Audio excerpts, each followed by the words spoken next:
আসসালামু আলাইকুম। বিসিএস এবং ব্যাংকের জন্য ইংলিশ গ্রামারের বেসিক থেকে যতটুকু পরীক্ষার জন্য প্রয়োজন সেই সিরিজের প্লেলিস্টে আপনাকে স্বাগতম। এইটা হবে সেই সিরিজের প্লেলিস্টের দ্বিতীয় ভিডিও। প্রথম ভিডিওতে আমরা অলরেডি দেখায় আসছি যে এই ইংলিশের এই পুরা সিরিজের মধ্যে আমরা কিভাবে পড়ব, কোন কোন টপিকগুলো পড়ব। তো ওই সিরিজের বা ওই অ্যানালাইসিস সিলেবাস ক্লাসটা আপনি দেখে আসবেন, দেখার পরে আপনি এই ভিডিওটা দেখবেন, ঠিক আছে? সো সেখানে বলেছিলাম যে আমরা এই যে টপিক, এই পেজের টপিকগুলো ক্লিয়ার করব। এর আজকে আমাদের বেসিক ডেভেলপমেন্ট ক্লাসের প্রথম ক্লাস, ইংলিশ বেসিক পার্ট। আমি একটা সতর্কবার্তা দিয়ে দিই, সেই ভিডিওতে অলরেডি দিয়ে দিয়েছিলাম। বেসিক ডেভেলপমেন্টের এই পুরা পোর্শনটার মধ্যে আপনি কিছু আমি যখন পড়াইতে থাকবো আপনার মনে কিছু কোয়েশ্চেন জাগবে, অবশ্যই জাগবে। কোয়েশ্চেনগুলো একটু সাইডে রেখে আপাতত পুরা জিনিসটা মানে বেসিক ডেভেলপমেন্ট একদম প্রথম থেকে শেষ পর্যন্ত অ্যাপোজিটিভ পর্যন্ত পুরাটা দেখবেন। আপনি দেখলে আপনার একটু ক্লিয়ার হয়ে যাবে, কিন্তু ভালোভাবে মাথায় ক্লিয়ার হবে। তারপর আপনার যদি মনে হয় আবার দেখার প্রয়োজন, আপনি আবার দেখবেন। এটা দেখার পরবর্তীতে নোট করবেন যদি প্রয়োজন মনে করেন। এরপর আপনি দেখবেন যে সব কিছু মোটামুটি ক্লিয়ার। তারপর যখন আপনি বই থেকে প্র্যাকটিস করতে যাবেন, ইনশাল্লাহ আপনার ভালো রকম ক্লিয়ার হবে। তারপর আমরা নিচের অংশে যাব। ঠিক আছে, বুঝতে পারছেন আশা করি বিষয়টা। চলুন আমরা শুরু করি। English basic part. তো এই বেসিক পার্টের আমাকে 1 মিনিট, আচ্ছা ঠিক আছে, আমরা এখানেই শুরু করি, প্রয়োজন পড়লে খাতা নিব। ওকে, ইংলিশ বেসিক পার্টের মধ্যে সর্বপ্রথম আমরা দেখব একটা লেটসে একটা সেন্টেন্স নিলাম। আমরা সেন্টেন্সটাকে অ্যানাটমি করব। সেন্টেন্সের অ্যানাটমি মানে কি? ধরেন একটা সেন্টেন্সকে আমরা সেকশন করতে করতে করতে করতে এখানে কি কি আছে সেই জিনিসটা আমরা জানতে চাচ্ছি। ওকে, আচ্ছা ঠিক আছে, কি আছে দেখি। একটা সেন্টেন্সকে যখন আমরা ভাঙবো তখন ওই সেন্টেন্সের মধ্যে পাবো দুইটা জিনিস, দুইটা বিষয়, মানে বিষয় পাবো একটাই, একটাকে দুইটা নামে ডাকা হয় আর কি। ধরেন কিছু জিনিস থাকবে ফর্ম ইউনিট, আর একটা থাকবে ফাংশন ইউনিট। ফর্ম ইউনিট আর ফাংশন ইউনিট কি হয়তো বা আপনি শুনেন না আগে। ফর্ম ইউনিট হলো একটা সেন্টেন্স যেই সকল এলিমেন্ট দ্বারা গঠিত, সেই সকল এলিমেন্টকে বলা হচ্ছে ফর্ম ইউনিট। ওকে, ফাংশন ইউনিট কি? একটা সেন্টেন্সে যেই সকল এলিমেন্ট দ্বারা গঠিত, ওই এলিমেন্টগুলোর কাজটা কি সেন্টেন্সের মধ্যে, তাকে বলা হচ্ছে ফাংশন ইউনিট। আমি কি বুঝাইতে পারছি? আবারও বলতেছি, একটা সেন্টেন্সকে যদি আমরা ভাঙি তাহলে আমরা দুইটা অংশ পাই, একটা ফর্ম ইউনিট আর একটা ফাংশন ইউনিট। মানলাম। এখন এই ফর্ম ইউনিট এর মানে কি? ফর্ম ইউনিট মানে হলো একটা সেন্টেন্স কি কি অংশ দ্বারা গঠিত তাদেরকে বলা হচ্ছে ফর্ম ইউনিট। আর ফাংশন ইউনিটটা কি? ফাংশন ইউনিটটা হলো এলিমেন্টগুলার সেন্টেন্সের মধ্যে কাজটা কি তাকে বলা হচ্ছে ফাংশন ইউনিট। এখন আপনি বলবেন যে এই জিনিসগুলো কাজ কি, আপনি পুরাটা দেখেন, খুব ভালো করে বুঝতে পারবেন। বিশেষ করে এই যে ফর্ম ইউনিট কোনটা, ফাংশন ইউনিট কোনটা, এটা খুব খুব ভালো করে বোঝার জন্য আমি অনুরোধ করতেছি। কারণ এই জিনিসগুলো সামনে অনেক অনেক অনেক অনেক বেশি পরিমাণে কাজে লাগবে, আপনি বিশ্বাস করেন। ঠিক আছে, তো এইটা খুব ভালো করে বোঝার চেষ্টা করবেন। ফর্ম ইউনিট কি? আমরা সাধারণত যে বাক্যে নাউন, প্রনাউন, এজেক্টিভ, অ্যাডভার্ব, তারপর প্রিপজিশন, এইগুলা ডিটারমিনার আছে, এই জিনিসগুলাকে একসাথে বলা হচ্ছে ফর্ম ইউনিট। আচ্ছা, আর ফাংশন ইউনিট কোনগুলা? এই যে 6টা বা 1 2 3 4 5টা আছে, ভিতরে আরও একটা আছে, একে একসাথে বলা হচ্ছে আমাদের ফাংশন ইউনিট। আমি একটু লিখি, এটা মনে করেন অবজেক্টের পাশাপাশি ব্রেকেট দিয়ে আমরা আরেকটা লিখি, object of preposition. Object of preposition. তো এই জন্য আমাদের ফাংশন ইউনিট কয়টা, এটা খুব ভালো করে দেখবেন। ফাংশন ইউনিট হলো সাবজেক্ট, অবজেক্ট, অথবা অবজেক্টের ভিতরে আছে অবজেক্ট অফ প্রেপোজিশন, এটাও একটা অংশ, কমপ্লিমেন্ট, মডিফায়ার, অ্যাপোজিটিভ। এইগুলা ভালো করে দেখবেন এবং এইগুলো মনেও রাখতে হবে আপনার। আমি বারবার বলবো না, এই লাস্টবার এখানেই বলবো, সামনে গিয়ে বলবো বলেন এটা কোন ফাংশন ইউনিট। ঠিক আছে, এখানে ফাংশন ইউনিট কয়টা আছে এগুলা কিন্তু ধরতে হবে। তো আপনার বুঝেন যে এখানে ফাংশন ইউনিট হলো subject, object, complement, modifier, appositive. আমি ধরলাম যে আপনি সাবজেক্ট আর অবজেক্ট ছাড়া আর কিছুই চিনেন না এখানে, কমপ্লিমেন্ট, মডিফায়ার, অ্যাপোজিটিভ। সমস্যা নেই, আমরা সামনে দেখব, ডিটেলসে দেখব। এই জিনিসটা মনে থাকবে কিনা সেটা বলেন, যে আপনার ফর্ম ইউনিট কোনগুলা, ফাংশন ইউনিট কোনগুলা, যেটা দ্বারা গঠিত নাউন প্রোনাউন দ্বারা। আবার ফাংশন ইউনিট কি? এই নাউন প্রোনাউনগুলা একটা বাক্যে কিভাবে কাজ করতেছি, সাবজেক্ট আকারে কাজ করতে পারে, অবজেক্ট আকারে কাজ করতে পারে, কমপ্লিমেন্ট আকারে কাজ করতে পারে, মডিফায়ার আকারে কাজ করতে পারে, অ্যাপোজিটিভ আকারে কাজ করতে পারে। এইগুলো হলো ফাংশন ইউনিট।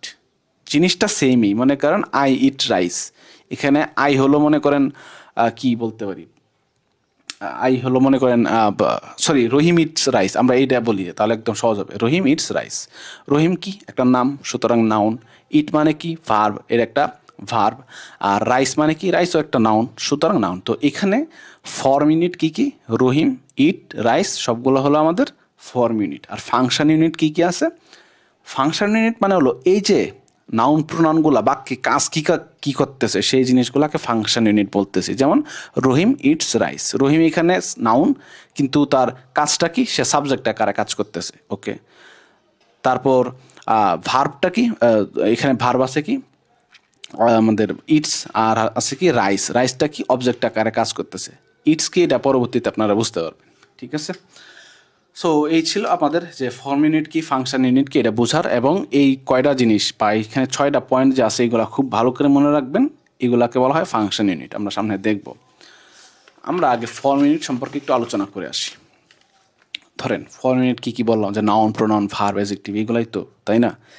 এইগুলো আমরা তো ছোটোবেলা থেকে পড়ে আসছি, কিছু না কিছু তো আইডিয়া আছে। আমরা যে শুরুতে আমরা একটা এই শিট দেখছিলাম না, এই শিটের মধ্যে কিন্তু দেখেন পরবর্তীতে ডিটেইলসে noun pronoun adjective conjunction interjection এগুলো প্রত্যেকটা ডিটেলসে পড়বো। কিন্তু এখন আমরা একটা আইডিয়া রাখবো যে নাউনটা কি, প্রোনাউনটা কি, অ্যাডজেক্টিভ অ্যাডভার্ব এইগুলো কি আইডিয়া রাখবো। আপনার যদি আইডিয়া থাকে স্কিপ করে যান এই অংশটা, ঠিক আছে। নাউন নাম জানি, কিন্তু এই যে নাউন কোন কোন জায়গায় বসতে পারে এটা খুবই খুবই ইম্পর্টেন্ট। নাউনের হয়তো ডিটেলসে আমরা অনেক কিছু দেখব, কিন্তু এইখানে আমাদের প্রয়োজন হইল নাউন একটা বাক্যে কিভাবে বসতে পারে এটা আমাদের জানতেই হবে। এখানে কোনো সুযোগ নাই মিস দেওয়ার। সাবজেক্ট আকারে বসতে পারে, অবজেক্ট আকারে বসতে পারে, অবজেক্ট অফ প্রেপোজিশন আকারে বসতে পারে যেই ফাংশনগুলো দেখেছিলাম, কমপ্লিমেন্ট আকারে বসতে পারে, অ্যাপোজিটিভ আকারে বসতে পারে। এখানে যে কিছু জিনিসপত্র লেখা আছে যে নাউন ফ্রেজ নাউন ক্লজ, এগুলো আপনার দেখার দরকার নেই, ঠিক আছে। এগুলো আপনি এখন বুঝবেন না, আমরা বেসিক পার্ট শেষ করলে সব কিছু ক্লিয়ার হবে আপনার। ওকে, আপনাকে যদি এখন প্রশ্ন করি যে একটা বাক্যে নাউন যে ফর্ম ইউনিটটা আছে সেটা কি কি ফাংশন ইউনিট হিসেবে কাজ করতে পারে, আপনি কি উত্তর দিবেন? বলবেন subject, object, complement, appositive, object of preposition. এখন আপনি বলবেন ভাই আপনি তো মুখস্থ করাইতেছেন। না ভাই, আপনার আমি মুখস্থ করাইতেছি না। এই টপিকগুলো যখন আপনি পড়বেন ক্লিয়ার হবেন তখন অটোমেটিক আপনি নিজেই বুঝে যাবেন, ঠিক আছে।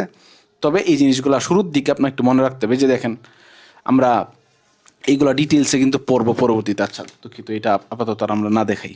ওকে, সো আপনার এখনের উপজীব্য হলো নাউন একটা বাক্যে কি কি ফাংশন ইউনিট রূপে কাজ করতে পারে, এই ফাংশন ইউনিট রূপে কাজ করতে পারে।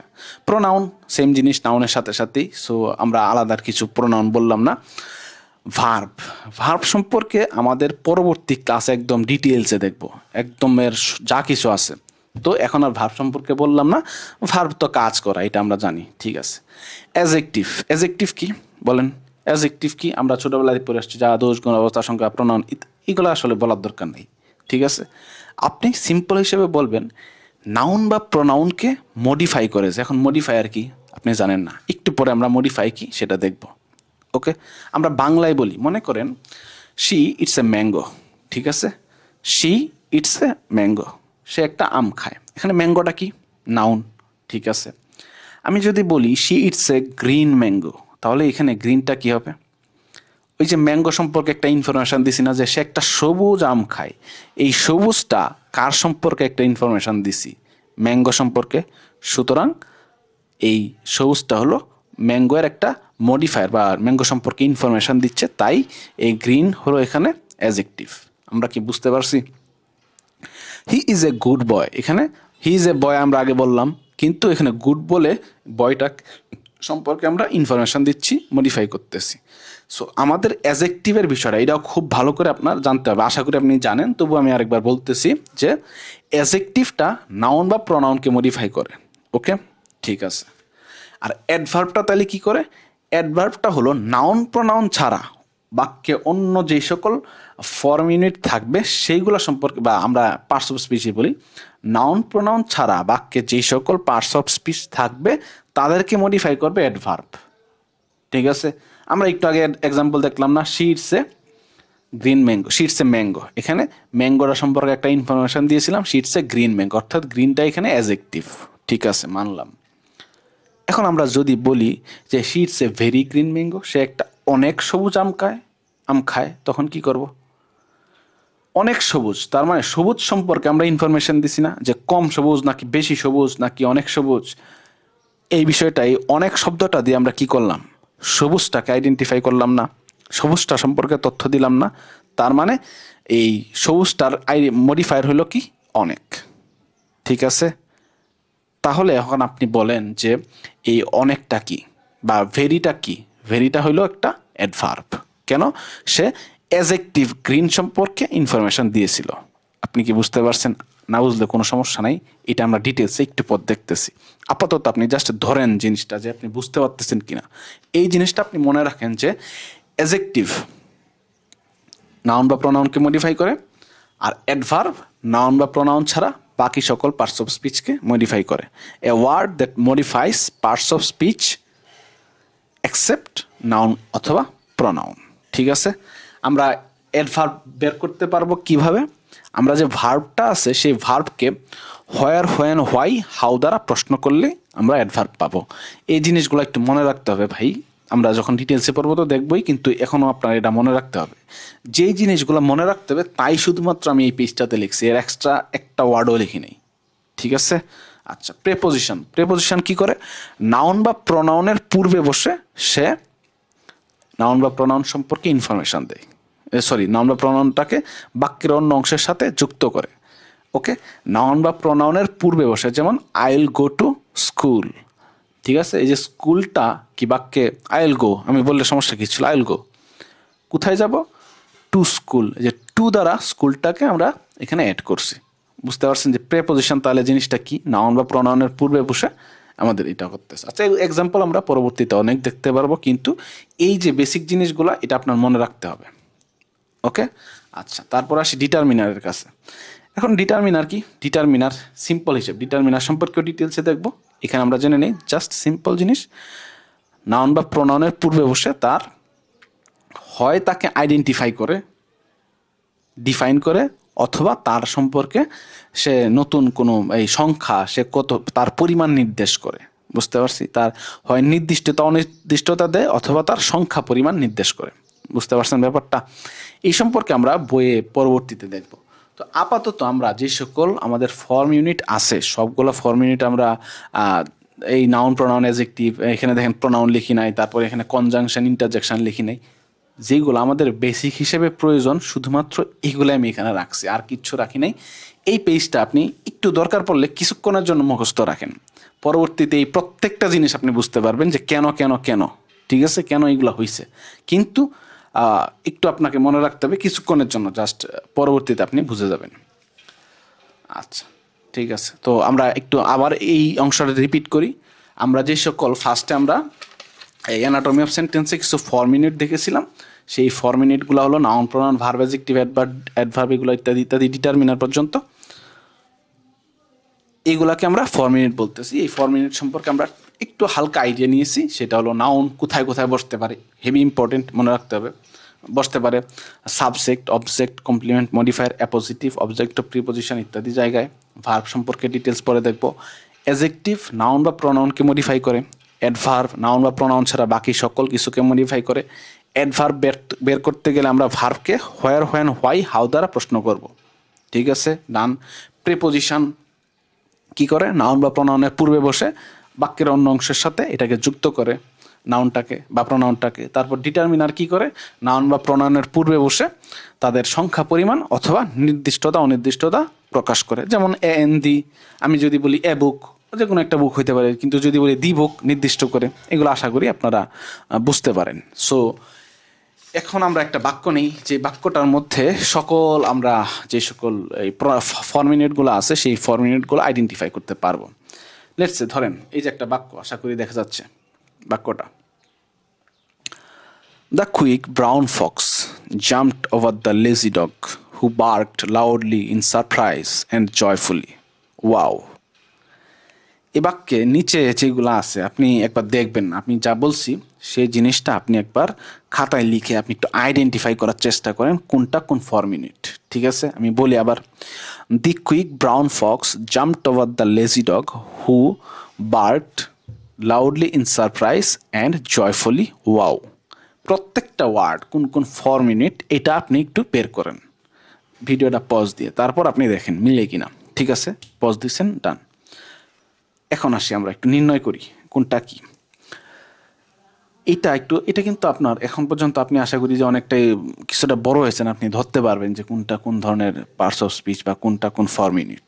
দেখেন ডিটারমিনার, এটা তো আমরা জানি যে দি একটা আমরা আগে আর্টিকেল পড়তাম, তো আর্টিকেল সরাসরি না বলে ডিটারমিনারের একটা অংশ কিন্তু এই যে দি বা আর্টিকেল। ঠিক আছে, এখানে এখানে আমরা দেখতে পাই। ঠিক আছে, সো আমরা পরবর্তীতে এগুলো ডিটেলসে একটু দেখবই। আপাতত দেখি আপনাদের বেসিক সেন্স কতটুকু আছে, যেখানে প্রত্যেকটা ধরতে পারেন কিনা এইটুক আপনি একটু দেখেন। এটা আমাদের খুব বেশি প্রয়োজন কিছু না, জাস্ট এই প্র্যাকটিসের জন্য রাখলাম আর কি। আপনারা বলতে পারেন যে প্র্যাকটিস কোথায়, একটা প্র্যাকটিসের জন্য এখানে রাখলাম। দি এটা কি ডিটারমিনার, ওকে। এখন দেখেন আমরা যদি সরাসরি বলতাম the fox jumped over the dog, এই লাইনটা জাস্ট বললাম, the fox jumped over the dog, এর মাঝখানে দি তো ডিটারমিনার, ফক্স একটা নাউন। এখন the quick brown fox, quick brown এটা কি ফক্স সম্পর্কে ইনফরমেশন দিচ্ছে, তার মানে নাউনকে যেহেতু মডিফাই করতেছে বা নাউন সম্পর্কে যেহেতু সেই ইনফরমেশন দিচ্ছে, তার মানে কি বলতে পারি এগুলো হলো অ্যাজেক্টিভ, এই জন্য অ্যাজেক্টিভ। আচ্ছা ঠিক আছে, ফক্স জাম্পড মানে এটা একটা কাজ বুঝাইতেছে, তো সে কাজ করুক, তাতে কি আমার। ঠিক আছে, সে কাজ করতেছে। Over the lazy dog, over the lazy dog এই কথাটার এখানে মানে কি বলেন তো। আমরা কি বলছিলাম, দি fox jumped over the dog, over the তো ডিটারমিনার, ওভার তো প্রিপজিশন এখানে। লেজি ডগ মানে কি, এই যে ডগ সম্পর্কে আমরা ইনফরমেশন দিচ্ছি, সে লেজি নাকি সে ভালো নাকি সে অনেক হার্ড ওয়ার্কিং, সে লেজি ডগ, তার মানে এই লেজি সম্পর্কে ইনফরমেশন, নাউন, ওকে। হু এটা একটা প্রোনাউন, আপনি যদি না ধরতে পারেন সমস্যা নাই, আমরা না প্রোনাউন যখন পড়বো তখন দেখতে পারবেন। হু বার্কড মানে সে চিল্লাইলো। এখন এই যে বার্কটা আছে, এই বার্কটাও কিন্তু আমাদের একটা ভার্ব। ঠিক আছে, এটা বুঝতেই পারতেছেন আশা করি। বার্ক লাউডলি, এখন আপনি বলেন বার্ক করছে লাউডলি, সে চিল্লাইতেছে, অনেক জোরে চিল্লাচ্ছে, মানে চিল্লাচ্ছে জোরে, মানে লাউডলি বার্ক করতেছে, তার মানে বার্কটাকে এই লাউডলি মডিফাই করতেছে অবশ্যই। তাহলে আমরা কি বলতে পারবো, যেহেতু নাউন প্রোনাউন ছাড়া অন্য কাউকে যদি কেউ মডিফাই করে তাহলে ওইটা কি হয়ে যাবে, অ্যাডভার্ব হয়ে যাবে। আর এখানে ভার্বকে এই লাউডলি শব্দটা মডিফাই করতেছে, সুতরাং লাউডলি হইল অ্যাডভার্ব। ঠিক আছে, আচ্ছা। ইন প্রিপজিশন, সারপ্রাইজ এটা একটা নাম। এখন আপনি বলতে পারবেন সারপ্রাইজ নাম কেমনে হইলো, এটা আপনার মনে প্রশ্নই রাখেন, যখন আপনার নাউন পড়বো তখন আপনি দেখতে পারবেন যে সারপ্রাইজ কীভাবে নাউন হইলো। আমাদের আপাতত বেসিকের জন্য এটা খুব বেশি প্রয়োজন নাই। এখন আরেকটা বিষয়, হু বার্ক সে চিৎকার করলো কিভাবে, বা ঘেউ ঘেউ করলো কিভাবে। ইন সারপ্রাইজ সে ঘেউ ঘেউ করলো, ইন সারপ্রাইজ ঘেউ ঘেউ করলো, তার মানে বার্কটাকে এই পুরো অংশটা মডিফাই করতেছে না। ইন প্রিপোজিশন নাউন হলো, সারপ্রাইজ হলো নাউন, কিন্তু ইন সারপ্রাইজ মানে সারপ্রাইজ হয়ে চিৎকার করলো, তার মানে সারপ্রাইজ হয়ে পুরাটা জিনিস কি বলতেছে, চিৎকারকে মডিফাই করতেছে না, তার মানে এই পুরাটা হলো অ্যাডভার্ব। আপনার যদি কঠিন লাগে সমস্যা নাই, এগুলো অ্যাডভার্ব ট্যাডভার্ব পড়লে তারপর ক্লিয়ার হয়ে যাবে, বা এটা একটা ফ্রেজ আসলে এখানে। ঠিক আছে, আমরা ফ্রেজও পড়বো। দেখেন আমাদের কিন্তু এই যে বেসিক পোর্শনের শুরুতেই আছে এই যে ফ্রেজ আছে, ক্লজ আছে, সো এটা আমরা তখন বুঝতে পারবো যে এটা কিভাবে ফ্রেজ হইলো। এই জন্যই দেখেন আমরা যখন মেইন টপিক পড়তে যাব তখন দেখা যাবে যে একটা জিনিস বলে বসছে যে এটা একটা ফ্রেজ, এখন আপনি বুঝেন না যে ফ্রেজ কি, অথচ বইগুলোর মধ্যে দেওয়া ফ্রেজ ক্লজ এগুলো সবার শেষে। ঠিক আছে, আমরা যদি একটা বেসিক আইডিয়া আমাদের নাউন প্রোনাউন সম্পর্কে সবারই আছে, বুঝতে পারছেন। সো এই বেসিক আইডিয়া যেহেতু সবারই আছে, আমি সেই বেসিক আইডিয়া কাজে লাগাই আগে আপনার বেসিকটা ফুল ডেভেলপ করব, তারপর আপনাকে আমি গতানুগতিক পড়া শুরু করব। ঠিক আছে, ডান। সো কনজাংশন অ্যান্ড এটা না বুঝলে আপাতত সমস্যায় পড়বো যখন তখন বুঝতে পারবেন। জয়ফুলি অর্থাৎ এই যে বার্ক যে করছিল সে কিন্তু জয়ফুলি বার্ক করছিল, মানে অনেক সুন্দর, সে অনেক আনন্দ নিয়ে বার করতেছিল, তাই না? সো আনন্দ নিয়ে যেহেতু করতেছে, তো এইটাও ভার্ব বারাককেই মডিফাই করতেছে, সুতরাং জয়ফুলিও একটা অ্যাডভার্ব। ওয়াও এখানে একটা কি আছে, এক্সক্লামেটরি আছে, এই জন্য এটা ইন্টারজেকশন। ঠিক আছে, তো এই ছিল আমাদের ফর্ম ইউনিটের আইডেন্টিফিকেশন। এখান থেকে আমাদের যেই সকল বিষয় মনে রাখতে হবে সেইগুলো কিন্তু এই বিষয়গুলো আপনি যদি ভালো করে মনে রাখতে পারেন, একটু পরে কাজে লাগবে। আর একটা সময় আপনার এগুলো কিছু মনেও রাখতে হবে না, অটোমেটিক মাথায় থাকবে। ওকে, চলুন তাহলে আমরা এখানে দেখতেছিলাম যে একটা অ্যানাটমি অফ সেন্টেন্সে যে ফর্ম ইউনিট আছে আর ফাংশন ইউনিট আছে। ফর্ম ইউনিট সম্পর্কে আমরা একটা আইডিয়া নিলাম, এখন আমরা ফাংশন ইউনিট সম্পর্কে একদম সুন্দর করে দেখব, আশা করি বুঝতে পারবেন। সো ফাংশন ইউনিট মানে নাউন প্রোনাউনগুলো বাক্যে আছে, ঠিক আছে, এখন এগুলো কী আকারে কাজ করতেছে সেই জিনিসটা দেখবো আমরা এখন ফাংশন ইউনিটে। চলুন, ফাংশন ইউনিট কি কি আছে এখন আপনি বলেন, আমি ঢেকে দিলাম। ফাংশন ইউনিট কয়টা আছে বলেন, আপনি মনে করেন, চেষ্টা করেন। আমি বলি subject, object, object of preposition, complement, modifier, appositive. Subject, object, object of preposition, complement, modifier, appositive. Subject, object, object of preposition, complement, modifier, appositive. আশা করি এগুলো একটু মনে থাকবে, এগুলো ভালো করে মনে রাখতে হবে। যখন আপনি প্র্যাকটিস করতে থাকবেন অটোমেটিক মনে থাকবে। যখন আমি কিন্তু এখন মুখস্থ বলি নাই, আমার প্র্যাকটিসের জন্য অটোমেটিক এটা চলে আসছে। আচ্ছা, এখন আমরা প্রত্যেকটা জিনিস ধরে ধরে দেখব। ফাংশন ইউনিট এটা অত্যন্ত গুরুত্বপূর্ণ বিষয়। এই ক্লাসের সবচেয়ে গুরুত্বপূর্ণ বিষয় হলো এই ফাংশন ইউনিটগুলো। এগুলো যদি খুব ভালো করে না বুঝেন তাহলে পরবর্তীতে ভিডিওগুলোতে গিয়ে ঝামেলার মধ্যে পড়বেন, ভালো রকম ঝামেলাই পড়বেন। তো আমি আপনাকে বলবো যে অত্যন্ত মনোযোগ সহকারে এই অংশগুলো দেখবেন। ফাংশন ইউনিট, ফাংশন ইউনিটটার মধ্যে ধরুন আমরা ফার্স্টে একটা সাবজেক্ট নিলাম। ফাংশন ইউনিট বোঝার আগে একটা সেন্টেন্স নিলাম। সেন্টেন্সটা কি সেটা একটু বুঝে তারপর আমরা ফাংশন ইউনিটটা শুরু করতেছি। সেন্টেন্স কি ছোটোবেলা থেকেই পড়তেছি, যার মাধ্যমে মনের ভাব সম্পূর্ণ প্রকাশ পায় তাকে সেন্টেন্স বলে, ছোটোবেলা থেকে পড়ছি। এটা আসলে সঠিক যেই ডেফিনেশন সেইটা না। সেন্টেন্সের সঠিক ডেফিনেশন হলো কোনো বাক্যের শেষে সেন্টেন্স কমপ্লিশন মার্ক দিলে তা যদি পূর্ণাঙ্গ অর্থ প্রকাশ করে তবে তাকে সেন্টেন্স বলে। সেন্টেন্স এর পূর্ণাঙ্গ ডেফিনেশন হলো কোনো বাক্যের শেষে সেন্টেন্স কমপ্লিশন মার্ক দিলে তা যদি পূর্ণাঙ্গ অর্থ প্রকাশ করে তবে তাকে সেন্টেন্স বলে। সেন্টেন্স কমপ্লিশন মার্ক মানে কি? ফুল স্টপ হতে পারে, কোয়েশ্চেন মার্ক হতে পারে, এক্সক্লামেটরি চিহ্ন। এখন আপনি যদি মনে করেন ইফাইগো, এখানে একটা ফুল স্টপ দিয়ে দেন তাহলে হইলো কিছু। ইফাইগো মানে কি? ইফাইগো যদি যাই তারপর কি করব? নাই। যদি কোয়েশ্চেন মার্ক দেই তাইলেও হবে না, এক্সক্লামেটরি দিলে তাইলেও হবে না। যদি আমরা এটা ফুল বলি এরকম যে if I go I will sing, এখন যদি একটা আমরা দিই, ফুল স্টপ দিই, তাহলে কিন্তু সম্পূর্ণ মনের ভাব প্রকাশ করতেছে। সুতরাং এটা একটা সেন্টেন্স, ঠিক আছে? তো এটাকে আমরা সেন্টেন্স বলতেছি। ওকে, একটা উদাহরণ নেই সেন্টেন্সের। Let's say subject plus verb plus object. উদাহরণ হলো মেসি প্লেস ফুটবল। এখানে মেসিটা কি? সাবজেক্ট, প্লেস হলো ভার্ব, ফুটবল হলো অবজেক্ট, ঠিক আছে? এখানে ভার্বটা কি বলেন তো? ভার্বটা তো ফর্ম ইউনিট, আমরা অলরেডি দেখেই আসছি যে ভার্বটা আমাদের এখানে ফর্ম ইউনিটে ছিল, মনে করে দেখেন। আচ্ছা, গেল। ওকে, চলেন আমরা পরবর্তী অংশে যাই। সে সাবজেক্ট, ঠিক আছে? সো আমরা যদি সাবজেক্টের কাছে যাই, আমি কি দেখাতে পারছি? আশা করি যে দেখতেছেন আপনারা। সাবজেক্ট, এই অংশটা হলো সাবজেক্ট। হ্যাঁ, ঠিক আছে, দেখা যাচ্ছে সাবজেক্ট। এখন বলেন সাবজেক্ট কি? সাবজেক্ট সম্পর্কে আমরা কয়েকটা ইনফরমেশন জানবো, এগুলো আপনার জাস্ট বোঝার জন্যই, এগুলো খুব বেশি আমাদের দরকার নাই। কিন্তু এখানে কয়েকটা বিষয় অবশ্যই প্রয়োজন, যে সাবজেক্টটা কি কি হতে পারে। যে এই দাগ দেওয়া যে অংশটা, এটা খুবই প্রয়োজন, আর বাকিগুলো আমরা জানার জন্য জানবো।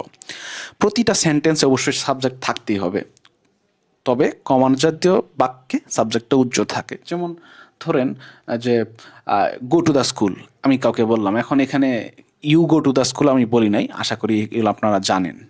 তো কমান জাতীয় বাক্যে সাবজেক্ট থাকতেছে না। আবার যদি একটা বাক্যে, যখন ধরেন একটা বাক্য, তাহলে সাবজেক্ট অবশ্যই আছে, তো সাবজেক্টটাকে আমরা আইডেন্টিফাই কিভাবে করব? সাবজেক্টটাকে আইডেন্টিফাই করার উপায় হলো এখানে এই ভার্বকে যদি কে দ্বারা প্রশ্ন করি তাহলে আমরা সাবজেক্ট পাবো। ডান। ইংলিশে যদি আমরা একটা সাবজেক্টের ডেফিনেশন বলি তাহলে সেটা দাঁড়াবে the person or thing that is doing the action. এইটা খুবই দরকারি। সাবজেক্ট, এটা যে একটা বাক্যের সাবজেক্ট, এইটা বোঝার জন্য আমার এই সেন্টেন্সটা অত্যন্ত গুরুত্বপূর্ণ। আমরা এইভাবে কখনো সাবজেক্ট দেখি নাই। The person or thing that is doing the action, the person or thing that is doing the action. অর্থাৎ আমরা সাধারণত বলে ফেলি যে সামনে যে আছে ওই সাবজেক্ট, ধরো এটাই সাবজেক্ট, ঠিক আছে, কিন্তু এইভাবে আসলে বলাটা ঠিক না। যে আসলে কাজটা করতেছে, the person or thing that is doing the action, that is subject. ধরেন cow eats grass, cow eats grass, এখানে ভার্বকে ইট, এটার অ্যাকশনটা, এই যে এটা যে ভার্ব, এই ভার্বের যে অ্যাকশনটা এটা কে করতেছে, কাউ করতেছে, সুতরাং কাউ সাবজেক্ট। এইভাবে আমরা জিনিসটা দেখলে আশা করি হবে। এখন এই সাবজেক্টটা হলো দুই প্রকার, একটা হলো আমাদের পাওয়ারফুল সাবজেক্ট আর একটা হলো আমাদের পাওয়ারলেস সাবজেক্ট। একটা পাওয়ারফুল সাবজেক্ট আর একটা পাওয়ারলেস সাবজেক্ট। পাওয়ারফুল সাবজেক্ট থাকে অ্যাক্টিভ সেন্টেন্সে, পাওয়ারলেস সাবজেক্ট থাকে প্যাসিভ সেন্টেন্সে। পাওয়ারফুল সাবজেক্ট থাকে অ্যাক্টিভ সেন্টেন্সে, পাওয়ারলেস সাবজেক্ট থাকে প্যাসিভ সেন্টেন্সে। আশা করি এগুলো দেখছি আমরা কখনো না কখনো। আচ্ছা, এখন আমরা এইটা যে অ্যাক্টিভ সেন্টেন্স, এটা যে প্যাসিভ সেন্টেন্স, এটা কেমনে বুঝবো? আমরা অলরেডি এটা পড়ে আসছি, তবে আমি আজকে আপনাদেরকে একটা ভিন্ন উপায় দেখাই। একটা সেন্টেন্সের মধ্যে ভার্বের এজেন্ট থাকে। ভার্ব অবশ্যই লাগবে একটা সেন্টেন্সের জন্য, সাবজেক্টও অবশ্যই লাগে একটা সেন্টেন্সের জন্য। তো ভার্বের এজেন্ট, অর্থাৎ ভার্বের এই কাজটা যে করতেছে তাকে এজেন্ট বলতেছি। সেই এজেন্ট যদি থাকে সাবজেক্ট পজিশনে, তাইলে তাকে বলবো আমরা এই অ্যাক্টিভ সেন্টেন্স, আর এই অ্যাক্টিভ সেন্টেন্সের সাবজেক্ট হবে পাওয়ারফুল সাবজেক্ট।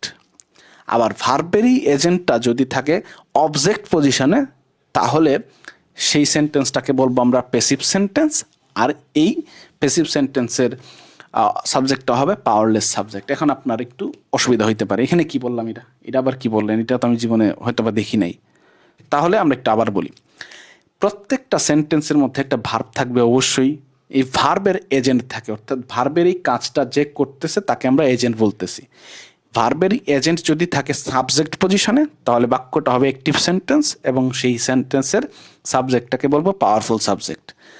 আবার ভার্বের ওই এজেন্ট যদি অবজেক্ট পজিশনে থাকে, তাইলে সেই বাক্যটাকে বলবো আমরা প্যাসিভ সেন্টেন্স, আর এই জন্য এই প্যাসিভ সেন্টেন্সের সাবজেক্টটা হবে পাওয়ারলেস সাবজেক্ট। এখন আপনি বলতে পারেন সাবজেক্ট পজিশন কি আর অবজেক্ট পজিশন কি? এই যে দেখেন, প্রথমে থাকবে সাবজেক্ট, পরে থাকবে ভার্ব, তারপর থাকবে অবজেক্ট। এইটা একটা আদর্শ মোটামুটি বাক্যের গঠন, আমরা হাজার হাজার গঠন দেখতে পারি, কিন্তু এটা একটা বেসিক সাবজেক্টের বেসিক একটা সেন্টেন্সের গঠন। এটার মধ্যে সাবজেক্ট থাকবে শুরুতে, অবজেক্ট থাকবে শেষে।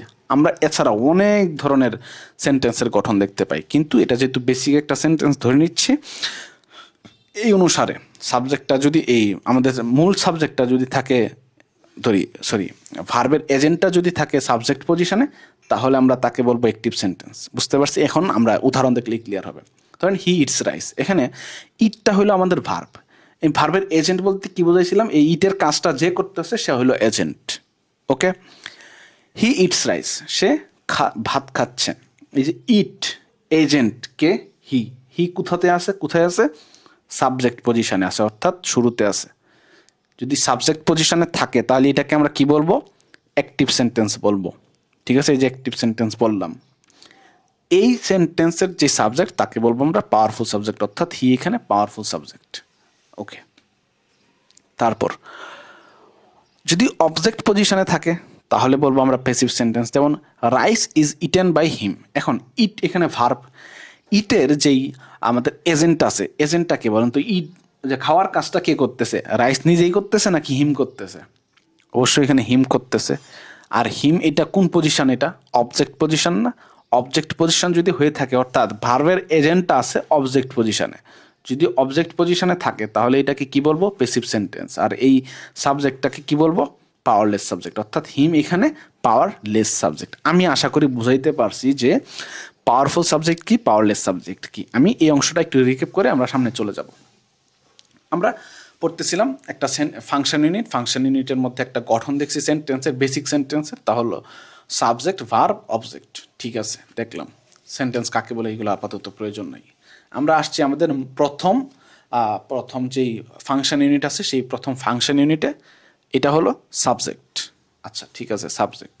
এখন এই যে সাবজেক্ট আছে, সাবজেক্ট সম্পর্কে আমরা কয়েকটা ইনফরমেশন জানছি। তো এখানে সবচেয়ে গুরুত্বপূর্ণ ইনফরমেশন হলো এই দুইটা, আর বাকিগুলো আমরা জানার জন্য জানলাম।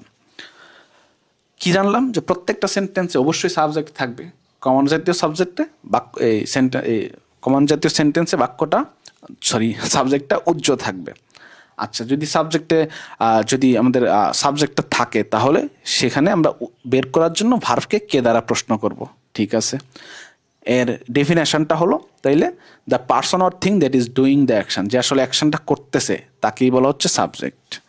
আর সাবজেক্ট কি কি হইতে পারে, এইটা অত্যন্ত গুরুত্বপূর্ণ। সাবজেক্ট হতে পারে নাউন অথবা প্রোনাউন অথবা নাউন ফ্রেজ। এখন আপনি বলবেন নাউন ফ্রেজ কি, আপনি জানতে পারবেন এটা পরে। আগে এখন আপনার জাইনা রাখতে হবে যে নাউন সাবজেক্টটা হইতে পারে নাউন অথবা প্রোনাউন অথবা নাউন ফ্রেজ। ঠিক আছে, আমি পরবর্তীতে এক কোয়েশ্চেন করবো যে সাবজেক্ট এটা, ঠিক আছে, তাহলে সাবজেক্টটা কি কি হইতে পারে? নাউন হতে পারে, প্রোনাউন হতে পারে, নাউন ফ্রেজ হতে পারে। আমি আগেই এই ক্লাসের শুরুতেই বলেছিলাম যে আমাদের কিছু জিনিসপত্র শুরুর দিকে একটু দেখে দেখে যাইতে হবে। হয়তো আপনার মনে কোয়েশ্চেন থাকবে, কিন্তু কোয়েশ্চেনটা যখন আপনি বেসিক পোর্শন সবগুলা ক্লাস করে ফেলবেন, তখন আপনার মনে আর কোয়েশ্চেন থাকবে না। ঠিক আছে, তো আপাতত যদি আপনার মনে হয় যে নাউন ফ্রেজ কি, কোয়েশ্চেনটা মনে মনেই রাখেন, আপনি এটা ক্লিয়ার করবেন পরবর্তীতে। ঠিক আছে, তাহলে আমরা পরবর্তীতে দেখলাম যে সাবজেক্ট হইতে পারে দুই রকম, পাওয়ারফুল, পাওয়ারলেস। পাওয়ারফুল সাবজেক্ট থাকে অ্যাক্টিভ সেন্টেন্সে, পাওয়ারলেস সাবজেক্ট থাকে প্যাসিভ সেন্টেন্সে। আচ্ছা, তাহলে অ্যাক্টিভ সেন্টেন্স প্যাসিভ সেন্টেন্স কেমনে চিনবো? দেখবো যে ভার্বের এজেন্ট, অর্থাৎ ভার্বের এই কাজটা যে করতেছে তাকে বলা হচ্ছে ভার্বের এজেন্ট। এই এজেন্ট যদি থাকে সাবজেক্ট পজিশনে, তাহলে ওইটা হবে অ্যাক্টিভ সেন্টেন্স, আর এই অ্যাক্টিভ সেন্টেন্সের সাবজেক্ট হবে পাওয়ারফুল সাবজেক্ট। আবার ভার্বের এজেন্ট যদি থাকে অবজেক্ট পজিশনে, তাহলে এটাকে বলবো আমরা প্যাসিভ সেন্টেন্স। আর প্যাসিভ সেন্টেন্স বললে এই প্যাসিভ সেন্টেন্সের সাবজেক্ট হবে পাওয়ারলেস সাবজেক্ট। এখানে আমরা আশা করি উদাহরণ দুইটা বুঝতে পারছি। এখন আমরা সাবজেক্ট সম্পর্কে এইটুকু জানা ছিল, সবচেয়ে ইম্পর্টেন্ট ছিল এটাই যে সাবজেক্ট কি কি হইতে পারে। সাবজেক্ট হইতে পারে নাউন, প্রোনাউন অথবা নাউন ফ্রেজ। আচ্ছা, এখন আমরা যাব অবজেক্টের কাছে। ঠিক আছে, তো অবজেক্ট আমরা সাবজেক্টের মতোই দেখতে থাকবো। একটা বাক্যে সাবজেক্ট কিন্তু থাকতেও তো মাস্ট, কিন্তু অবজেক্ট যে থাকতে হবে এমন কোনো নিয়ম নেই। একটা বাক্যে অবজেক্ট থাকতেও পারে, নাও থাকতে পারে। একটা বাক্যে অবজেক্ট থাকতেও পারে, নাও থাকতে পারে। যদি থাকে তাহলে ভার্বকে কি বা কাকে দ্বারা প্রশ্ন করলে অবজেক্ট পাওয়া যাবে। সাবজেক্টের ক্ষেত্রে কি ছিল? সাবজেক্টের ক্ষেত্রে ছিল যে কে দ্বারা প্রশ্ন করলে হবে। ঠিক আছে, আমরা সাবজেক্টের সংজ্ঞায় কি বলেছিলাম? যে সাবজেক্টটা হলো a person or thing that is doing the action. কিন্তু অবজেক্টের ক্ষেত্রে কি হইল? A person or thing that is receiving the action. এখন আপনি বুঝতে পারবেন জিনিসটা। ধরেন আমরা বলছিলাম যে he eats rice, he eats rice, eat হলো এখানে ভার্ব। এই যে এই ভার্ব বা অ্যাকশন, ঠিক আছে, এই অ্যাকশনটা করতেছে কে? That is doing the action. Who is doing the action? Subject doing the action he. ঠিক আছে, এই জন্য হি হলো সাবজেক্ট। এই অ্যাকশনটা রিসিভ করতেছে কে? হি ইটস রাইস, অর্থাৎ খাওয়ার কাজটা কার উপর হইতেছে? রাইসের উপর হচ্ছে। তো সুতরাং রাইস এখানে অ্যাকশনটা রিসিভ করতেছে, সুতরাং এখানে রাইস হলো অবজেক্ট। এইভাবে আসলে আমাদের সাবজেক্ট বা অবজেক্ট নির্ধারণ করতে পারবো। খুব সহজে নির্ধারণ করা যায় বা কোনটা সাবজেক্ট কোনটা অবজেক্ট। বুঝতে পারছেন? আশা করি ক্লিয়ার। তো আমি একটু রেস্ট নিই, 1 মিনিট লাগবে না, 10 সেকেন্ড। আচ্ছা, তো আমরা আবার শুরু করি। আমরা বলতেছিলাম যে অবজেক্টটা হলো the person or thing that is receiving the action. আমরা উদাহরণ সহকারে দেখলাম যে রাইস হলো এখানে উদাহরণ, এই অবজেক্ট ছিল। কেন? কারণ রাইসের উপরেই খাওয়ার কাজটা হচ্ছে, সুতরাং রাইস হলো অবজেক্ট গেল। এখন অবজেক্ট কি কি হইতে পারে, সেম কোয়েশ্চেন, এটাও এখানে সবচেয়ে গুরুত্বপূর্ণ অংশ, আর এটা ছিল গুরুত্বপূর্ণ অংশ। এখানে আরও 2টা গুরুত্বপূর্ণ অংশ আছে। ওকে, আমরা সাবজেক্টের ক্ষেত্রে দেখছিলাম সাবজেক্ট অ্যাকশনটা করে, আর অবজেক্টের ক্ষেত্রে দেখতেছি সেই অ্যাকশনটা অবজেক্ট রিসিভ করে। এইভাবে আপনি যদি প্রত্যেকটা সেন্টেন্স দেখেন, তাহলে খুব সহজেই সাবজেক্ট অবজেক্ট নির্ণয় করতে পারবেন। গেল, অবজেক্টটা কি কি হইতে পারে? অবজেক্টটা না হয় নির্ণয় করলাম, করলে এটা কি হতে পারে? এটা হইতে পারে নাউন, এটা হতে পারে প্রোনাউন, এটা হইতে পারে নাউন ফ্রেজ। এগেইন সাবজেক্ট যেরকম অবজেক্টও সেই রকম। সাবজেক্টের মতো অবজেক্টেরও 2টা প্রকারভেদ আছে। কি কি প্রকারভেদ আছে? একটা আছে হলো, এখন আমরা এই প্রকারভেদটা আমরা একটু বই থেকে দেখব। ঠিক আছে, 1 সেকেন্ড আমাকে টাইম দিবেন। আচ্ছা, এই যে এখানে আছে আমাদের বই থেকে আমরা প্রকারভেদটা দেখব। আশা করি দেখা যাচ্ছে এটা মাস্টার বই, সো এই অংশের ক্রেডিটটা যাচ্ছে মাস্টার বইয়ের লেখক মাস্টার জাহাঙ্গীর আলম স্যারের কাছে। ঠিক আছে, সো আমরা সাবজেক্টের এই অবজেক্টের এখানে কি দেখলাম, অবজেক্টটা হতে পারে দুই রকম। কি কি? একটা হলো ডিরেক্ট অবজেক্ট আর একটা হলো ইনডিরেক্ট অবজেক্ট। একটা ডিরেক্ট অবজেক্ট আর একটা ইনডিরেক্ট অবজেক্ট। এখন আসি, এখানে মিসকনসেপশন আছে একটা। মানুষজন অধিকাংশ দেখবেন যে বলে এরকম, ব্যক্তিবাচক হলে ইনডিরেক্ট অবজেক্ট, বস্তুবাচক হলে ডিরেক্ট অবজেক্ট। এইটা সম্পূর্ণ অর্থে সত্য না, কিছুটা অর্থে সত্য। আমি বলতেছি কিভাবে। এই মিসকনসেপশন আগে আপনার মাথা থেকে সরাইতে হবে যে সাবজেক্ট এই ব্যক্তিবাচক হইলেই এটা হয়ে যাবে ইনডিরেক্ট, আর বস্তুবাচক হইলেই সে হবে ডিরেক্ট। এটা আপনি মাথা থেকে আগে সরান। সরানোর পরে এখন আপনি কথাটা শুনেন। প্রথমত, একটা বাক্যে যদি একটা মাত্র অবজেক্ট থাকে তাহলে সেটাই হবে ডিরেক্ট অবজেক্ট। এই যে দেখেন, বাক্যে ভার্বের একটা মাত্র যদি অবজেক্ট থাকে তাহলে সেটাই হবে ডিরেক্ট অবজেক্ট। ওকে, এখন একটা অবজেক্ট সেটা যদি ব্যক্তিবাচক থাকে তাহলেও সেটা ডিরেক্ট অবজেক্ট। একটা অবজেক্ট সেটা যদি বস্তুবাচক থাকে তাহলেও সেটা ডিরেক্ট অবজেক্ট গেল। বাক্যে যদি দুইটা অবজেক্ট থাকে তাহলে সেইখানে আমাদের ডিরেক্ট কোনটা ইনডিরেক্ট কোনটা এই বিষয়টা আসবে। বুঝতে পারছেন ব্যাপারটা? অর্থাৎ যদি একটা অবজেক্ট থাকে তাহলে আমাদের নিঃসন্দেহে এটা বলে দিব যে এটা ডিরেক্ট অবজেক্ট। আর যদি দুইটা অবজেক্ট থাকে তাহলে আমাদের চিন্তা করতে হবে যে আচ্ছা কোনটা ডিরেক্ট কোনটা ইনডিরেক্ট। এই ক্ষেত্রে আপনি বলতে পারেন যে যেটা বস্তুবাচক তাকে বলবো ডিরেক্ট, আর যেটা ব্যক্তিবাচক তাকে বলবো ইনডিরেক্ট। ঘটনা বুঝতে পারছেন?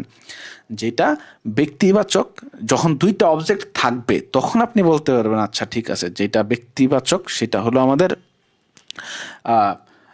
ইনডিরেক্ট অবজেক্ট, আর যেটা বস্তুবাচক সেটা হলো ডিরেক্ট অবজেক্ট। এখন উদাহরণ দেখলে ক্লিয়ার হয়ে যাবে। ধরেন আমি বললাম যে হি লাইকস মি। এই যে এখানের এক্সাম্পলটাই দেখি যে হি লাইকস মি। আচ্ছা, আমরা অবজেক্ট কেমনে বের করি এখন বলেন? এই যে লেখা কিন্তু ছিল একটু আগে পেজটার মধ্যে, এই যে আপনাকে দেখাই। অবজেক্ট বের করতে গেলে ভার্বকে কি বা কাকে দ্বারা প্রশ্ন করলে আমরা অবজেক্ট পাবো। এই যে এখানে দেখেন সুন্দর করে লেখা আছে, ভার্বকে কি বা কাকে দ্বারা প্রশ্ন করলে অবজেক্ট পাবো। তাহলে এখন আপনি বলেন যে হি লাইকস মি। এখানে মিটা কি? এই লাইকসটা হলো আমাদের ভার্ব, তাহলে ভার্বকে প্রশ্ন করব সে কি লাইক করে, উত্তর নাই। কিন্তু সে কাকে লাইক করে, উত্তর আছে। তার মানে মি। একটা অবজেক্ট আছে, নিঃসন্দেহে আমরা বলে দিব এই মিটা হলো আমাদের ডিরেক্ট অবজেক্ট। ঠিক আছে, ডান। এখানে আরও এক্সাম্পল আছে, আপনি দেখতে পারেন। যদি দুইটা এক্সাম্পল আসে তখনই আমাদের চিন্তা করতে হবে আচ্ছা ঠিক আছে যে এইটা এখন আমার ডিরেক্ট নাকি ইনডিরেক্ট অবজেক্ট, এইটা এখন আমার একটু কোয়েশ্চেনের ব্যাপার আছে। ওকে, এখন আমি একটু খাতা নিই, 1 সেকেন্ড আমাকে সময় দেন।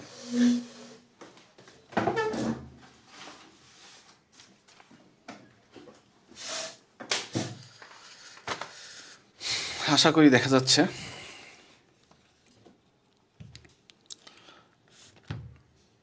আচ্ছা, একটু আমি বইটা নামাই নিই।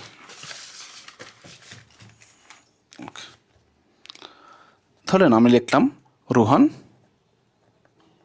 Rohan gifts, GIFTS gifts Ripa a book. আচ্ছা, এখানে দেখেন, আশা করি এখন দেখা যাচ্ছে যে গিফটটা হলো আমাদের ভার্ব। এখন গিফটকে যদি প্রশ্ন করি কি উপহার দিল, বুক। ওকে, একটা আছে। তারপর কাকে উপহার দিল, রিপাকে উপহার দিল। তার মানে আমাদের এখানে দুইটা অবজেক্ট আছে। এই দুইটা অবজেক্ট আছে দেখে এখন আমরা চিন্তা করবো যে আচ্ছা কোনটা ডিরেক্ট কোনটা ইনডিরেক্ট। এখন এ বুক আমাদের আছে, তাহলে এটা যেহেতু বস্তুবাচক সুতরাং এটা হবে আমাদের ডিরেক্ট। আচ্ছা, এখানে রিপা এটা যেহেতু আমাদের ব্যক্তিবাচক সুতরাং এটা হয়ে যাবে আমাদের ইনডিরেক্ট। বুঝতে পারছেন? আমি আশা করি বুঝাইতে পারছি। যখন আমরা দেখব যে একটা অবজেক্ট থাকবে তখন আমরা এটাকে নিঃসন্দেহে ডিরেক্ট বলে দিব। যেমন হি লাইকস মি, অথবা আই ইট রাইস, আমি কি খাই, রাইস খাই। ঠিক আছে, সো রাইসটা হলো এখানে ডিরেক্ট অবজেক্ট, সেটা ব্যক্তিবাচক হোক বা বস্তুবাচক হোক কিচ্ছু যায় আসে না। যদি দুইটা অবজেক্ট থাকে তখন আমরা বলতে পারবো যেটা আমাদের ব্যক্তিবাচক তাকে ইনডিরেক্ট অবজেক্ট, আর যেটা বস্তুবাচক তাকে ডিরেক্ট অবজেক্ট। বুঝতে পারছি? আশা করি ক্লিয়ার। এখানে কিন্তু এ বুক পুরোটাই একটা অবজেক্ট। এখন আপনি বলবেন এই রকম দুইটা ওয়ার্ড মিলে কেন অবজেক্ট হইলো? এইটা আমরা ফ্রেজের অংশে দেখতে পাবো। ঠিক আছে, আপাতত আপনি দেখেন। ঠিক আছে, ওকে। তো এখন আমাদের দেখতে হবে uses of direct and indirect object. Uses of direct and indirect object. Indirect object, ঠিক আছে। Uses of direct and indirect object. আমরা প্রথমত এই যে এখানে ধরেন রোহান যে রিপাকে গিফট উপহার দিয়েছিল, উপরে দেখা যাচ্ছে এই যে গিফট উপহার দিয়েছিল রোহান রিপাকে, এই জিনিসটাকে আমরা দুইভাবে ব্যবহার করতে পারি। চলেন আমরা দেখি কিভাবে ব্যবহার করা যায়। প্রথমটা হলো রোহান গিফটস রিপা এ বুক, ঠিক আছে, ডান। 2 নাম্বারটা হলো আমাদের এখানে রোহান এনএস আছে একটা, gifts A book to Ripa. ওকে, এখন দেখেন আমরা যখন আমাদের ইনডিরেক্ট অবজেক্টটা আগে ব্যবহার করতেছি তখন ডিরেক্ট অবজেক্ট পেছনে আছে, মাঝখানে কোনো প্রিপজিশন নাই। আবারও বলতেছি, যখন আমরা ইনডিরেক্ট অবজেক্টটাকে পূর্বে ব্যবহার করব এবং ডিরেক্ট অবজেক্টটা পরে থাকবে, সেই ক্ষেত্রে মাঝখানে কোনো প্রিপজিশন থাকবে না, প্রিপজিশন নাই এখানে, ঠিক আছে। কিন্তু যদি আমরা ইনডিরেক্ট অবজেক্ট অথবা ডিরেক্ট, আচ্ছা আমি মনে হয় আগে ভুল বলেছিলাম, দুঃখিত, আমি একটু আবার বলতেছি। যখন আমাদের ইনডিরেক্ট অবজেক্ট বা ব্যক্তিবাচক আমাদের অবজেক্টটা সামনে থাকবে এবং বস্তুবাচক অবজেক্ট বা ডিরেক্ট অবজেক্টটা পেছনে থাকবে, তখন মাঝখানে কোনো প্রিপজিশন নেই, খেয়াল করে দেখেন। ওকে, আবার যখন বস্তুবাচক অবজেক্ট বা ডিরেক্ট অবজেক্টটা সামনে থাকবে কিন্তু আর আমাদের ব্যক্তিবাচক বা ইনডিরেক্ট অবজেক্টটা পেছনে থাকবে, সেই ক্ষেত্রে মাঝে একটা প্রিপজিশন আছে। বুঝতে পারছেন ব্যাপারটা? আশা করি ধরতে পারছেন যে যদি বস্তুবাচক বা ডিরেক্ট অবজেক্টটা থাকে সামনে এবং ব্যক্তিবাচকটা যদি থাকে পেছনে, তাহলে মাঝে একটা প্রিপজিশন আছে। আশা করি ধরতে পারছেন। এই ক্ষেত্রে এই অংশের একটা ব্যতিক্রম আছে, যে আমরা সামনে আমরা ব্যক্তিবাচক ব্যবহার করব, পরে ব্যবহার করব বস্তুবাচক, মাঝখানে প্রিপজিশন নাই। এই একটা ব্যতিক্রম আছে এটার। কিভাবে ব্যতিক্রমটা? ব্যতিক্রমটা হইল, ধরেন যদি এখানে ভার্ব আকারে কয়েকটা স্পেসিফিক ভার্ব বসে, তখন এখানে প্রিপজিশন দিতে হবে উইথ। আমি আবারও বলতেছি, প্রথমত যদি আমরা ব্যক্তিবাচক অবজেক্ট বা ইনডিরেক্ট অবজেক্টটাকে সামনে রাখি এবং বস্তুবাচক অবজেক্ট এবং বা ডিরেক্ট অবজেক্টটাকে পেছনে রাখি, মাঝখানে কোনো প্রিপজিশন হয় না। তবে এটার কয়েকটা ব্যতিক্রম আছে। ব্যতিক্রমটা হলো, এখানে ভার্ব আকারে যদি কয়েকটা স্পেসিফিক ভার্ব থাকে, তাহলে এইখানে প্রিপজিশন আকারে উইথ দিতে হবে। বুঝতে পারছেন ব্যাপারটা? এটা একটা সেন্টেন্সের গঠন স্ট্রাকচার, এটা আমরা রাইটিংয়ের ক্ষেত্রে ব্যবহার করতে পারবো। চলেন কি কি ভার্ব থাকলে হইতে পারে সেটা দেখি। First of all trust, TRUST, trust, entrust, trust, entrust, invest. তারপর প্রোভাইড, প্রোভাইড, তারপর supply. Trust, entrust, invest, provide, supply. আরেকটা আছে, সেটা হলো প্রেজেন্ট, CNT, প্রেজেন্ট। প্রেজেন্ট মানে কিন্তু উপস্থিত না, প্রেজেন্ট মানে যে উপহার দেয় না, সেই প্রেজেন্ট, ঠিক আছে। আমি বলতেছি, এই কয়েকটা ভার্ব যদি আমরা এইখানে ভার্ব আকারে ইউজ করি, তাহলে মাঝে প্রিপজিশনটা উইথ দিতে হবে। এটা একটা ব্যতিক্রম, ঠিক আছে। এখন আমি একটা রিফ্রেশ করে উদাহরণটা আগে দিয়ে তারপর রিফ্রেশটা করি। ধরেন উদাহরণটাই যে এখানে আছে সুন্দর মতো, আমরা আর গেলাম না অন্য জায়গায়, লিখে সময় নষ্ট না করি। উদাহরণটা এখানে দেখেন, আই প্রেজেন্টেড হার উইথ রোজ। এখন দেখেন, আমরা যদি স্বাভাবিকভাবে দেখি, হার আমরা প্রেজেন্ট দিচ্ছি, কি দিলাম? এ রোজ। কাকে দিলাম? হারকে দিলাম। এখানে আমাদের ব্যক্তিবাচকটা আছে সামনে, বস্তুবাচকটা আছে পেছনে, তার মানে মাঝখানে কোনো প্রিপোজিশন হওয়ার কথা না। কিন্তু স্পেসিফিক কয়েকটা ভার্বের জন্য এখানে একটা প্রিপোজিশন উইথ হয়েছে। সেই স্পেসিফিক ভার্বগুলো কী কী? তা হলো এই যে trust, entrust, invest, present, provide, supply. Trust, entrust, invest, present, provide, supply. এইগুলো যদি ভার্ব আকারে থাকে, তাহলে এখানে আমরা একটা প্রিপোজিশন উইথ ব্যবহার করব। আরও একটা উদাহরণ দেখি, he provided me with a fan. He provided me with a fan. এখন স্বাভাবিকভাবে কি হইতো, এখানে হি প্রোভাইডেড, সে আমাকে দিয়েছে, কি দিয়েছে, এ ফ্যান। কাকে দিয়েছে, আমাকে। অর্থাৎ এখানে এটা ব্যক্তিবাচক, আর ব্যক্তিবাচক যদি সামনে থাকে তাহলে আমরা কি বলতে পারবো, তাহলে সামনে থাকে এবং বস্তুবাচক পেছনে থাকে, এখানে কোনো হওয়ার কথা না, প্রিপোজিশন হওয়ার কথা না। কিন্তু যেহেতু এটা স্পেসিফিক কিছু ভার্বের ক্যাটাগরিতে পড়ে গেছে, তাই এখানে একটা উইথ প্রিপোজিশন বসছে। বুঝতে পারছেন ব্যাপারটা? একটু কঠিন লাগতে পারে, আমি বলছিলাম আগেই, ঠিক আছে। সো এখন আমরা যাই। এছাড়া আর বাকি সবগুলো ক্ষেত্রে আমরা যেই রোহান গিফটস রিপা এ বুক অথবা Rohan gifts A book to Ripa, এই নিয়ম ফিল আপ করতেছে। আমি এই অবজেক্টের এই প্রকারভেদের অংশটা আমি আরেকবার সম্পূর্ণ ক্লিয়ার করতেছি। ওকে, আপনারা শুনেন শুধুমাত্র। প্রথমত আমাদের বাক্যে যদি একটা অবজেক্ট থাকে তাহলে সেটাকে আমরা ডিরেক্ট অবজেক্ট বলতে পারবো, ঠিক আছে। যদি দুইটা অবজেক্ট থাকে তাহলে সেখানে ব্যক্তিবাচক হবে ইনডিরেক্ট, আর বস্তুবাচক হলে সেটা হবে ডিরেক্ট, ঠিক আছে, ডিরেক্ট। আচ্ছা ঠিক আছে, মানলাম। এখন এটার ব্যবহার কিভাবে করতেছি আমরা? এটার ব্যবহারের কেসটা হলো যে প্রথমে যদি আমরা ব্যক্তিবাচক রাখি আর পরবর্তীতে যদি বস্তুবাচক রাখি, মাঝখানে কোনো প্রিপোজিশন হবে না। আবার প্রথমে যদি বস্তুবাচক রাখি এবং পরে যদি ব্যক্তিবাচকটাকে রাখি, মাঝখানে প্রিপোজিশন হবে। তবে প্রথমটার কয়েকটা ব্যতিক্রম আছে। সেটা হলো যদি ভার্ব আকারে trust and trust invest, present, provide, supply যদি থাকে, তাহলে এখানে একটা মাঝখানে প্রিপোজিশন আকারে উইথ দিতে হবে। যেমন I provided her with a rose. Okay, so আশা করি এই যে অবজেক্টের এই অংশটা আপনারা ভালো করেই বুঝতে পারছেন। ওকে, ডান। তারপর অবজেক্ট অফ প্রিপোজিশন, এটা একটা গুরুত্বপূর্ণ জিনিস, আমরা সামনে দেখব কয়েকবারই।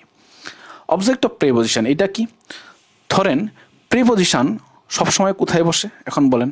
আমরা অলরেডি দেখে আসছি আগের পেজে, এখন বলতে হবে।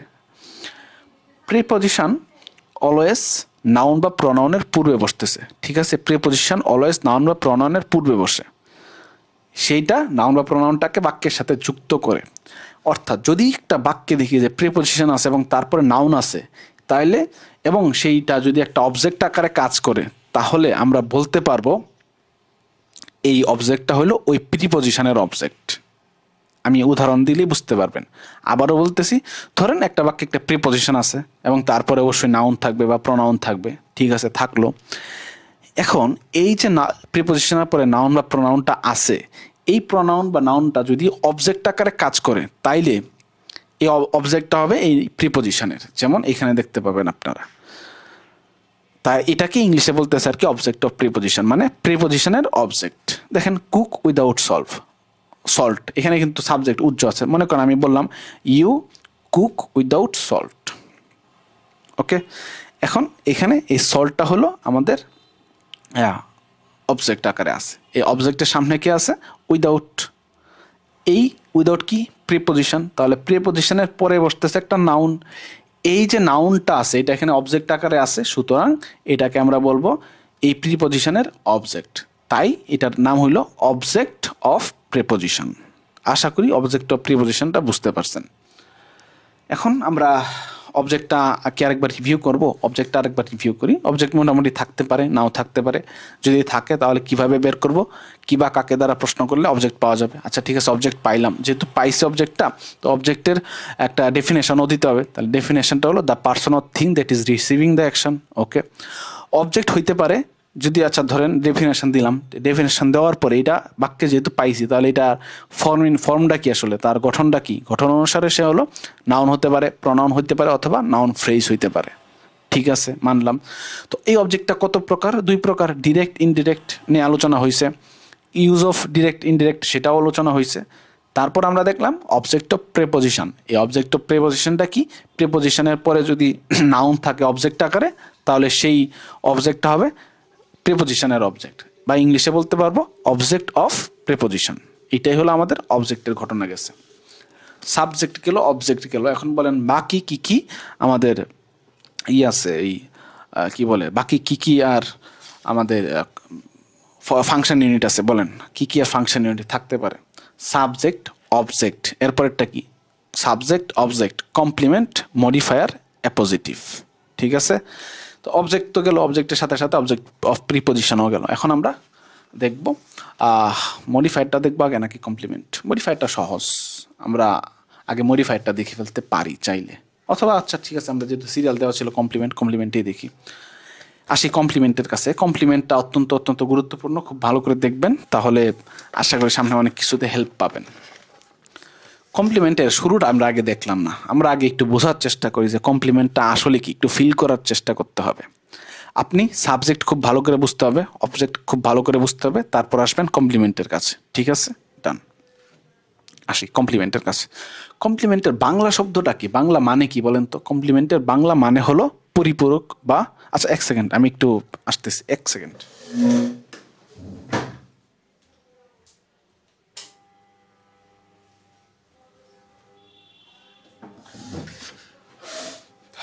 চলে আসলাম, কমপ্লিমেন্ট পড়তেছিলাম। ঠিক আছে, তো কমপ্লিমেন্টটা এর বাংলা মানে কি? কমপ্লিমেন্টের বাংলা মানে হলো পরিপূরক। কমপ্লিমেন্টের বাংলা মানে হলো পরিপূরক। এখন আপনি বলবেন যে পরিপূরক জিনিসটা আসলে কি, পরিপূরক বলতে কি বোঝায়, এটা আপনাকে একটু বলতে হবে। এখন আপনি নিজে একটু বোঝার চেষ্টা করেন যে পরিপূরক জিনিসটা কি। ধরেন কাগজ কলম, কাগজের কলম কি পরিপূরক না? ধরেন একটা ছাড়া আরেকটা তো অচল, তাই না? পরিপূরক থাকতে হবে। পরিপূরক মানে আমরা একটা সমান বিবেচনা করতে পারি। মনে করেন স্বামী আর স্ত্রী, হাজব্যান্ড ওয়াইফ, তারা একজন আরেকজনের পরিপূরক। ঠিক আছে, কারণটা কি? ধরেন তখন আমরা দেখতে পারি যে স্বামীর যে যদি চাচা থাকে, বউ বা স্ত্রী যে আছেন, স্ত্রীও তাকে চাচাই ডাকেন, তার মানে দুইজন আসলে সমান সমান। পরিপূরক জিনিসটা আশা করি আপনি বুঝেন, আমার বুঝাইতে হবে না। ঠিক আছে, তো পরিপূরক হলো কমপ্লিমেন্টের বাংলা শব্দ। কমপ্লিমেন্ট এর বাংলা শব্দ যে পরিপূরক, আর পরিপূরক মানে যে তারা সমান সমান, এই জিনিসটা বুঝেন কিনা এটা একটু বোঝার চেষ্টা করেন আগে। কমপ্লিমেন্ট মানে পরিপূরক, আর পরিপূরকের বাংলা মানে হলো তারা সমান সমান। ঠিক আছে, এইটাকে আমরা এখানে অ্যাপ্লাই করব। ওকে, চলুন দেখি কিভাবে অ্যাপ্লাই করা যায়। ধরেন আমরা একটা সেন্টেন্স লিখলাম, আগে একটু এই বিষয়টা দেখেন। ঠিক আছে, এই বিষয়টা আমরা একটু হয়তো বা একটু কষ্ট হইতে পারে আপনার, বাট তবুও দেখেন, যখন এক্সাম্পলে যাব তখন আপনি খুব ভালো করে বুঝে যাবেন। ঠিক আছে, আচ্ছা এক সেকেন্ড, আমি বুঝতেছি না যে রেকর্ড হচ্ছে কিনা, অনেকক্ষণ হয়ে গেছে তো, হয়তো বা গরম হয়ে গেছে। এক সেকেন্ড।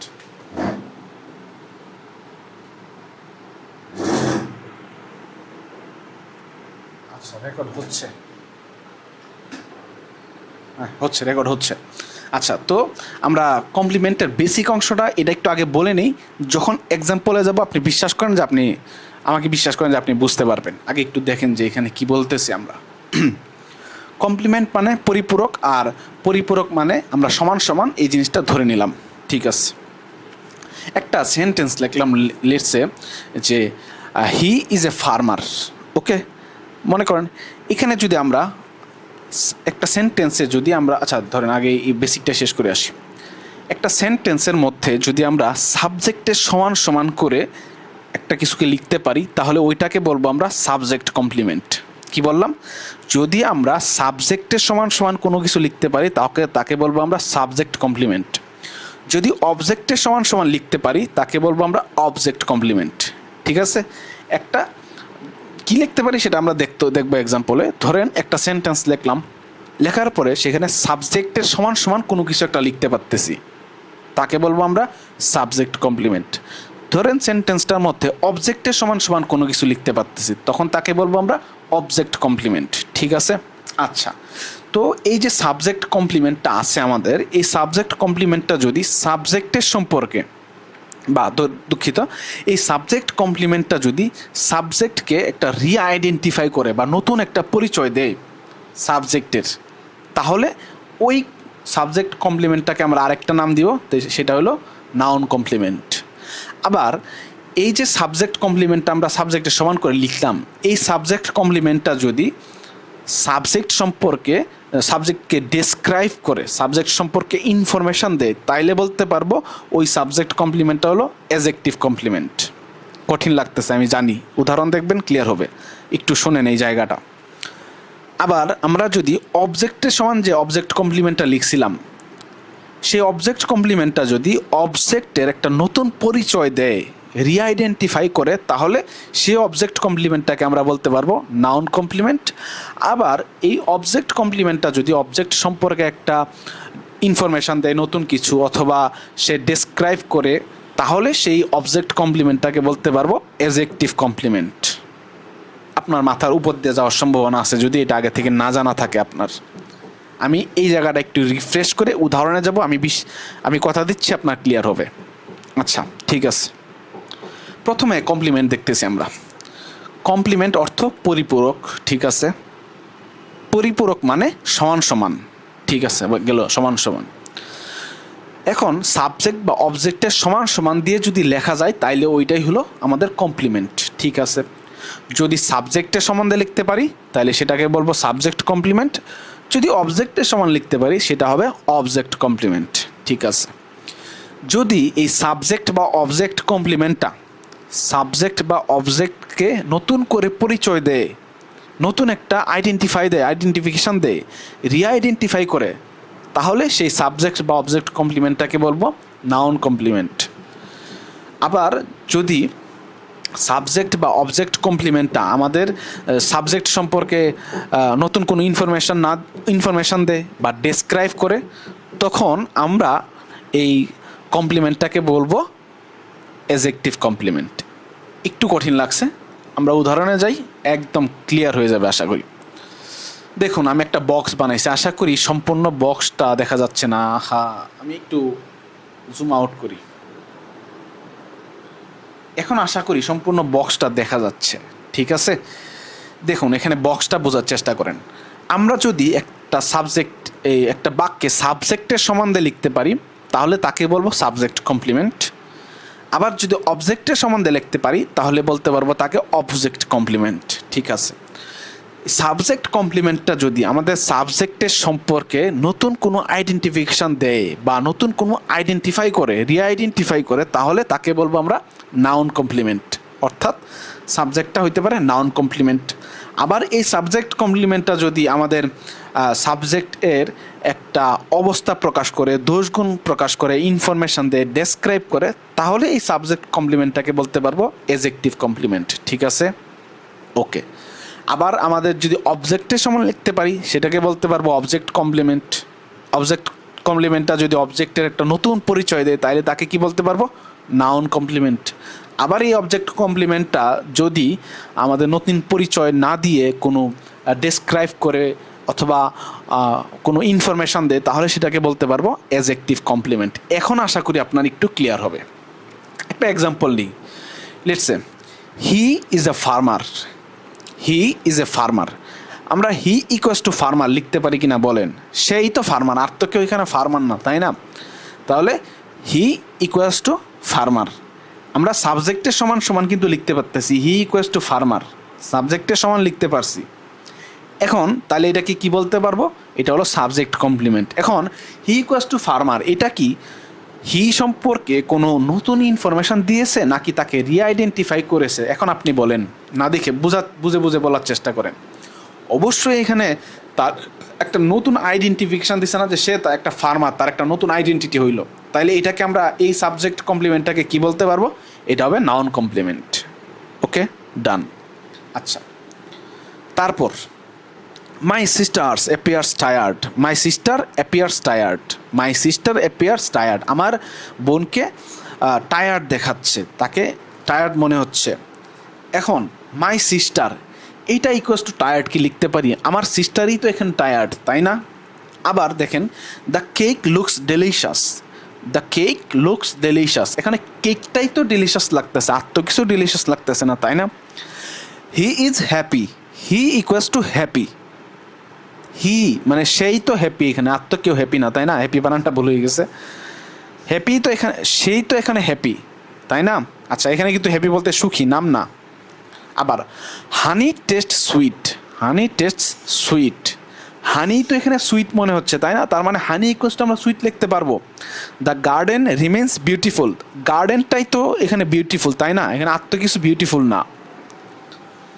এই যে কতগুলা সেন্টেন্স দেখলাম, প্রত্যেকটার মধ্যে আমরা সাবজেক্টের সমান করে এখানে টায়ার্ড লিখতে পারি, কেকের সমান করে ডিলিশাস লিখতে পারি, হি ইকুয়ালস টু হ্যাপি লিখতে পারি, হানি ইকুয়ালস টু সুইট লিখতে পারি, গার্ডেন ইকুয়ালস টু বিউটিফুল লিখতে পারি।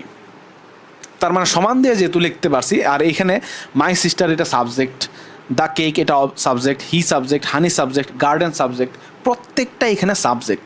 সাবজেক্টের সমান লিখতে পারছি, তার মানে tired, delicious, happy, sweet, beautiful, এইগুলো কি? এইগুলোও প্রত্যেকটা এক একটা সাবজেক্ট। যেহেতু এখানে প্রত্যেকটাই সাবজেক্ট, সরি এইগুলো প্রত্যেকটা কমপ্লিমেন্ট, যেহেতু সমান দিয়ে লিখতে পারছি, এগুলো কার সমান দিয়ে লিখতে পারলাম? সাবজেক্টের সমান দিয়ে লিখতে পারছি, তাহলে এখানে প্রত্যেকটা হলো সাবজেক্ট কমপ্লিমেন্ট। এখন দেখব এই সাবজেক্ট কমপ্লিমেন্টগুলো কি নতুন আইডেন্টিফিকেশন দেয় নাকি তার অবস্থা প্রকাশ করে। এখন টায়ার্ড, এটা কি কোনো নতুন আইডেন্টিফিকেশন নাকি অবস্থা? অবশ্যই অবস্থা। তাহলে মাই সিস্টারের অবস্থা প্রকাশ করতেছে এই সাবজেক্ট কমপ্লিমেন্ট, তাহলে এটা কী হবে? Adjective complement. এখন বুঝছেন কিনা বলেন, আশা করি বুঝতে পারছেন। আবার দেখি, the cake looks delicious, cake equals to delicious মানলাম, তার মানে সাবজেক্টের সমান লিখতে পারছি ডেলিশিয়াসকে, সুতরাং ডেলিশিয়াস হলো এখানে সাবজেক্ট কমপ্লিমেন্ট। ওকে, এই সাবজেক্ট কমপ্লিমেন্টটা আমাদের সাবজেক্ট সম্পর্কে কি নতুন এই আইডেন্টিটি দিতেছে নাকি অবস্থা দিতেছে? এটা তো একটা অবস্থায়, লুকস ডেলিশিয়াস, তার দুষ্গুণ অবস্থায় তো বলতেছি, গুণ বলতেছি তার এখানে একটা। সুতরাং এই সাবজেক্ট কমপ্লিমেন্টটা সাবজেক্ট সম্পর্কে গুণ প্রকাশ করতেছে, তাহলে এটা কি একটা নাউন কমপ্লিমেন্ট হবে না, এটা হবে অ্যাডজেক্টিভ কমপ্লিমেন্ট। এইভাবে বাকিগুলো মিলায় দেখেন, সুন্দর করে মিলবে। এখন অবজেক্ট কমপ্লিমেন্টটা আশা করি নিজেরা পারার কথা। দেখেন object complement, we appointed him bodyguard, we appointed him bodyguard, এখানে উই সাবজেক্ট, অ্যাপয়েন্ট হলো ভার্ব, হিম হলো অবজেক্ট। এখানে কেমনে অবজেক্ট বলেন, আমরা অবজেক্ট অলরেডি পড়ে আসছি। কি আমরা অ্যাপয়েন্ট করছি, কি অ্যাপয়েন্ট করছি? উত্তর নাই। কাকে অ্যাপয়েন্ট করছি? হিমকে অ্যাপয়েন্ট করছি, সুতরাং হিম এখানে অবজেক্ট। এটা কি শিওর কিনা বলেন, আমরা অলরেডি অবজেক্ট পড়ে আসছি, হিম যা অবজেক্ট এটা বোঝার কথা। তো এখন বলেন বডিগার্ড এটা কে, উই নাকি হিম? কে এখানে বডিগার্ডটা? হিম না, সুতরাং আমরা এখানে হিম ইকুয়াস টু বডিগার্ড এটা কি লিখতে পারি কিনা বলেন? হিম ইকুয়াস টু বডিগার্ড এটা আমরা এখানে লিখতে পারি, অবশ্যই লিখতে পারি। ওকে, তাই এখানে হিমটা হলো সমান সমান বডিগার্ড, আর হিম নিজে হলো অবজেক্ট। হ্যাঁ, আমার লাইটটা চলে গেছে, এক সেকেন্ড আমাকে একটু সময় দিবেন। আমার আইএসও একটু বেড়ে গেছে, আমি আইএসওটা একটু কমাই নিই। তো 2 ঘন্টা ব্যাকআপ দেন একটা লাইট।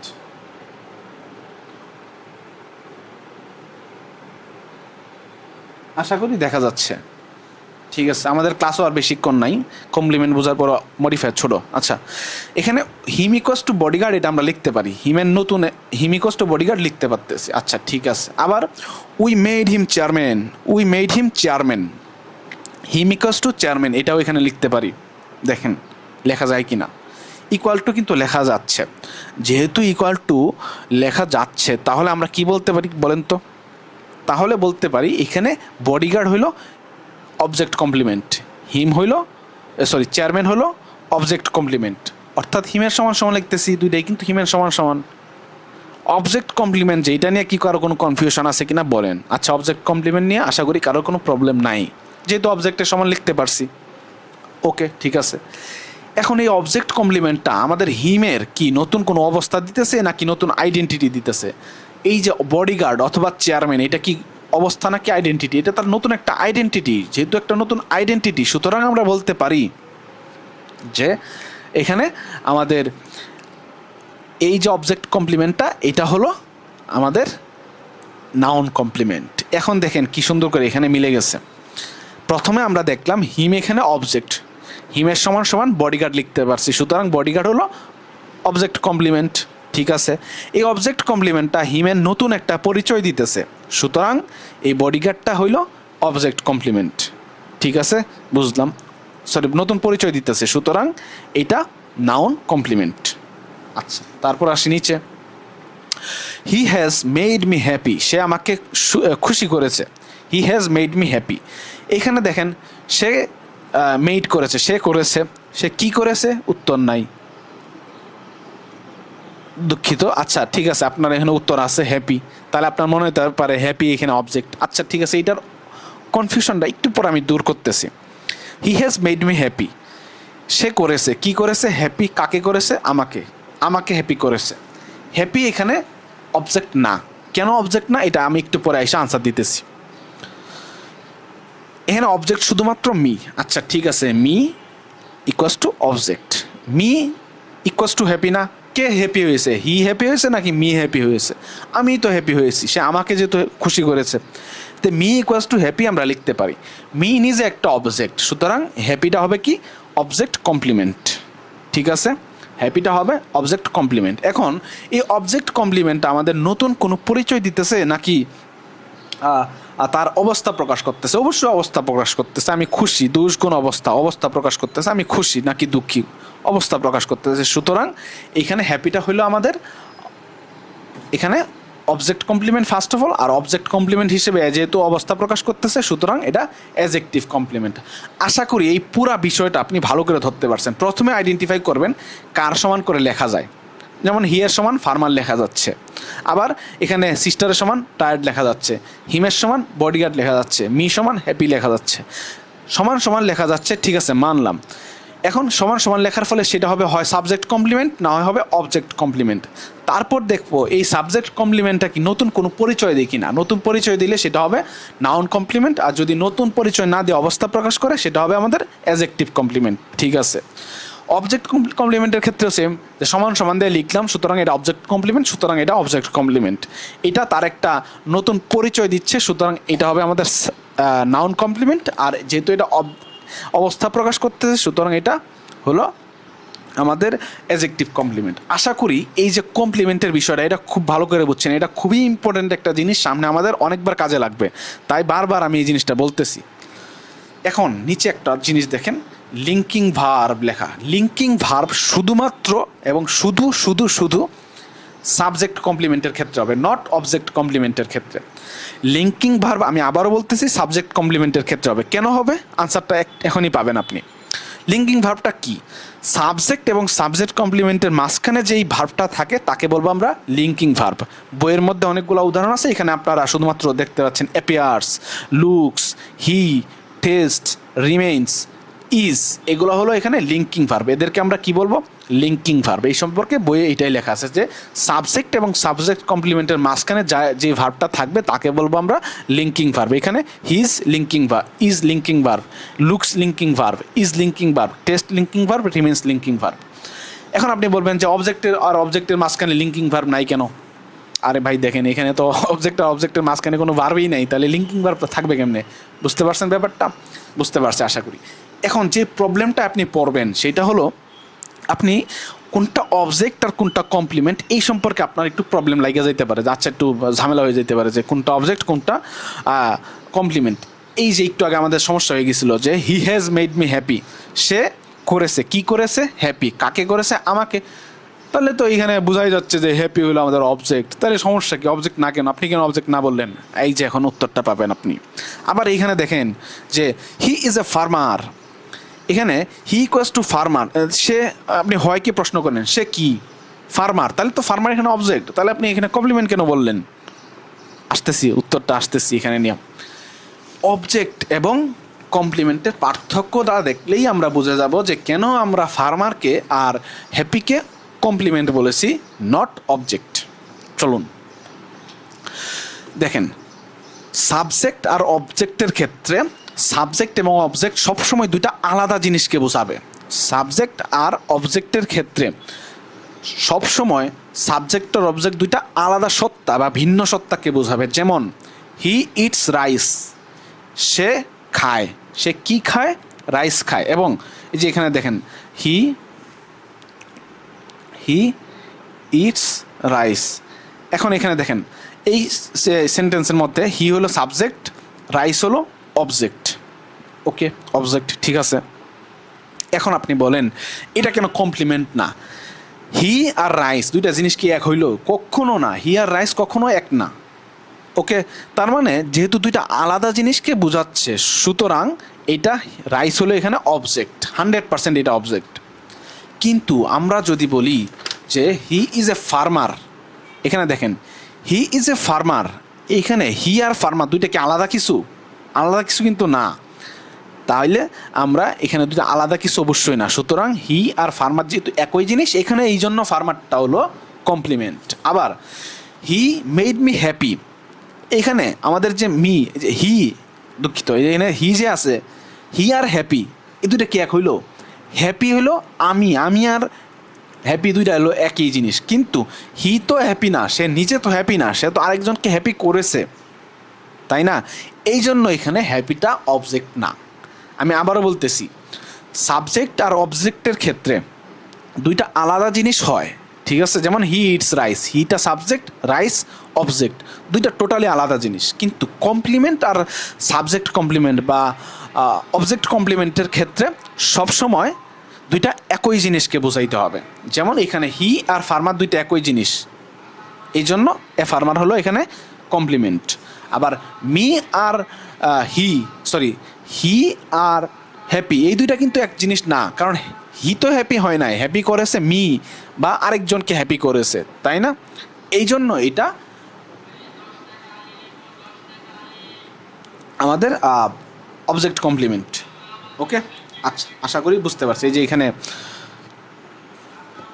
ক্লিয়ার। এখন আমরা একটু আরেকটা বিষয়ে যাব। আমরা ধরেন আমরা মাত্র বুঝতে পারছি যে আমাদের যে অবজেক্ট ভার্সেস কমপ্লিমেন্টের বিষয়টা আশা করি ধরতে পারছি। আরও একটা বিষয় আছে অবজেক্ট ভার্সেস কমপ্লিমেন্টের ক্ষেত্রে, সেটা হলো বইয়ের 80 পেজে গিয়ে দেখবো একটা জিনিস, যে he killed, KILLED, killed himself. এখন একটা বিষয় দেখেন যে সে হত্যা করেছে নিজেকে, হি কিল্ড হিমসেলফ। এই যে ভার্ব আছে, কি হত্যা করেছে উত্তর নাই, কিন্তু কাকে হত্যা করেছে? হিমসেলফকে হত্যা করেছে, ঠিক আছে? তার মানে আপনি কি বলতে পারেন যে হি আর হিমসেলফ যেহেতু দুইটা একই জিনিস, তাহলে আমরা এই হিমসেলফটাকে কি বলবো? কমপ্লিমেন্ট। কিন্তু না, এখানে কমপ্লিমেন্ট বলা যাবে না, এই একটা মাত্র ব্যতিক্রম এখানে আছে। এটা একটা প্রোনাউন, ঠিক আছে? এটা একটা রিফ্লেক্সিভ প্রোনাউন বা relative pronoun. Reflexive pronoun himself, he, herself, myself, themselves, এগুলা রিফ্লেক্সিভ প্রোনাউন, আমি যদি ভুল না করে থাকি। এই রিফ্লেক্সিভ প্রোনাউনের ক্ষেত্রে যদিও সেটা এই আমাদের সাবজেক্ট এবং রিফ্লেক্সিভ প্রোনাউনটা একই ব্যক্তিকে বোঝাচ্ছে, সেই ক্ষেত্রেও এটাকে আমরা কমপ্লিমেন্ট বলবো না, এটাকে শুধুমাত্র বলবো আমরা রিফ্লেক্সিভ প্রোনাউন, আর কিছু বলবো না এটা, ঠিক আছে? এখন আমরা কমপ্লিমেন্টের বিষয়টাকে একটা টোটালি সামারি করে নিয়ে আসি। প্রথম সামারির মধ্যে আমরা কমপ্লিমেন্ট বিষয়টা কি আশা করি বুঝতে পারছি, যে একটার পরিপূরক সমান সমান লেখা গেলে তাকে আমরা কমপ্লিমেন্ট বলতে পারবো। যদি সাবজেক্টের সমান লিখি সাবজেক্ট কমপ্লিমেন্ট, অবজেক্টের সমান লিখতে পারলে অবজেক্ট কমপ্লিমেন্ট।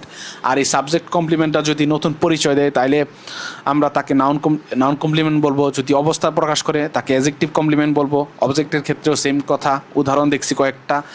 তারপর দেখছি অবজেক্ট আর কমপ্লিমেন্টের মধ্যে পার্থক্যটা কি দেখলাম? পার্থক্যটা দেখলাম যে যদি আলাদা আলাদা ব্যক্তিকে বোঝায় তাহলে সেটা হবে আমাদের কমপ্লিমেন্ট, আলাদা আলাদা ব্যক্তিকে বুঝাইলে সেটা হবে সাবজেক্ট অবজেক্ট, আর একই ব্যক্তি বা একই জিনিসকে বুঝাইলে সেটা হবে আমাদের সাবজেক্ট কমপ্লিমেন্ট, আর শুধু কমপ্লিমেন্ট হবে সেটা, ঠিক আছে? সেটা সাবজেক্ট হোক বা অবজেক্ট হোক, ঠিক আছে?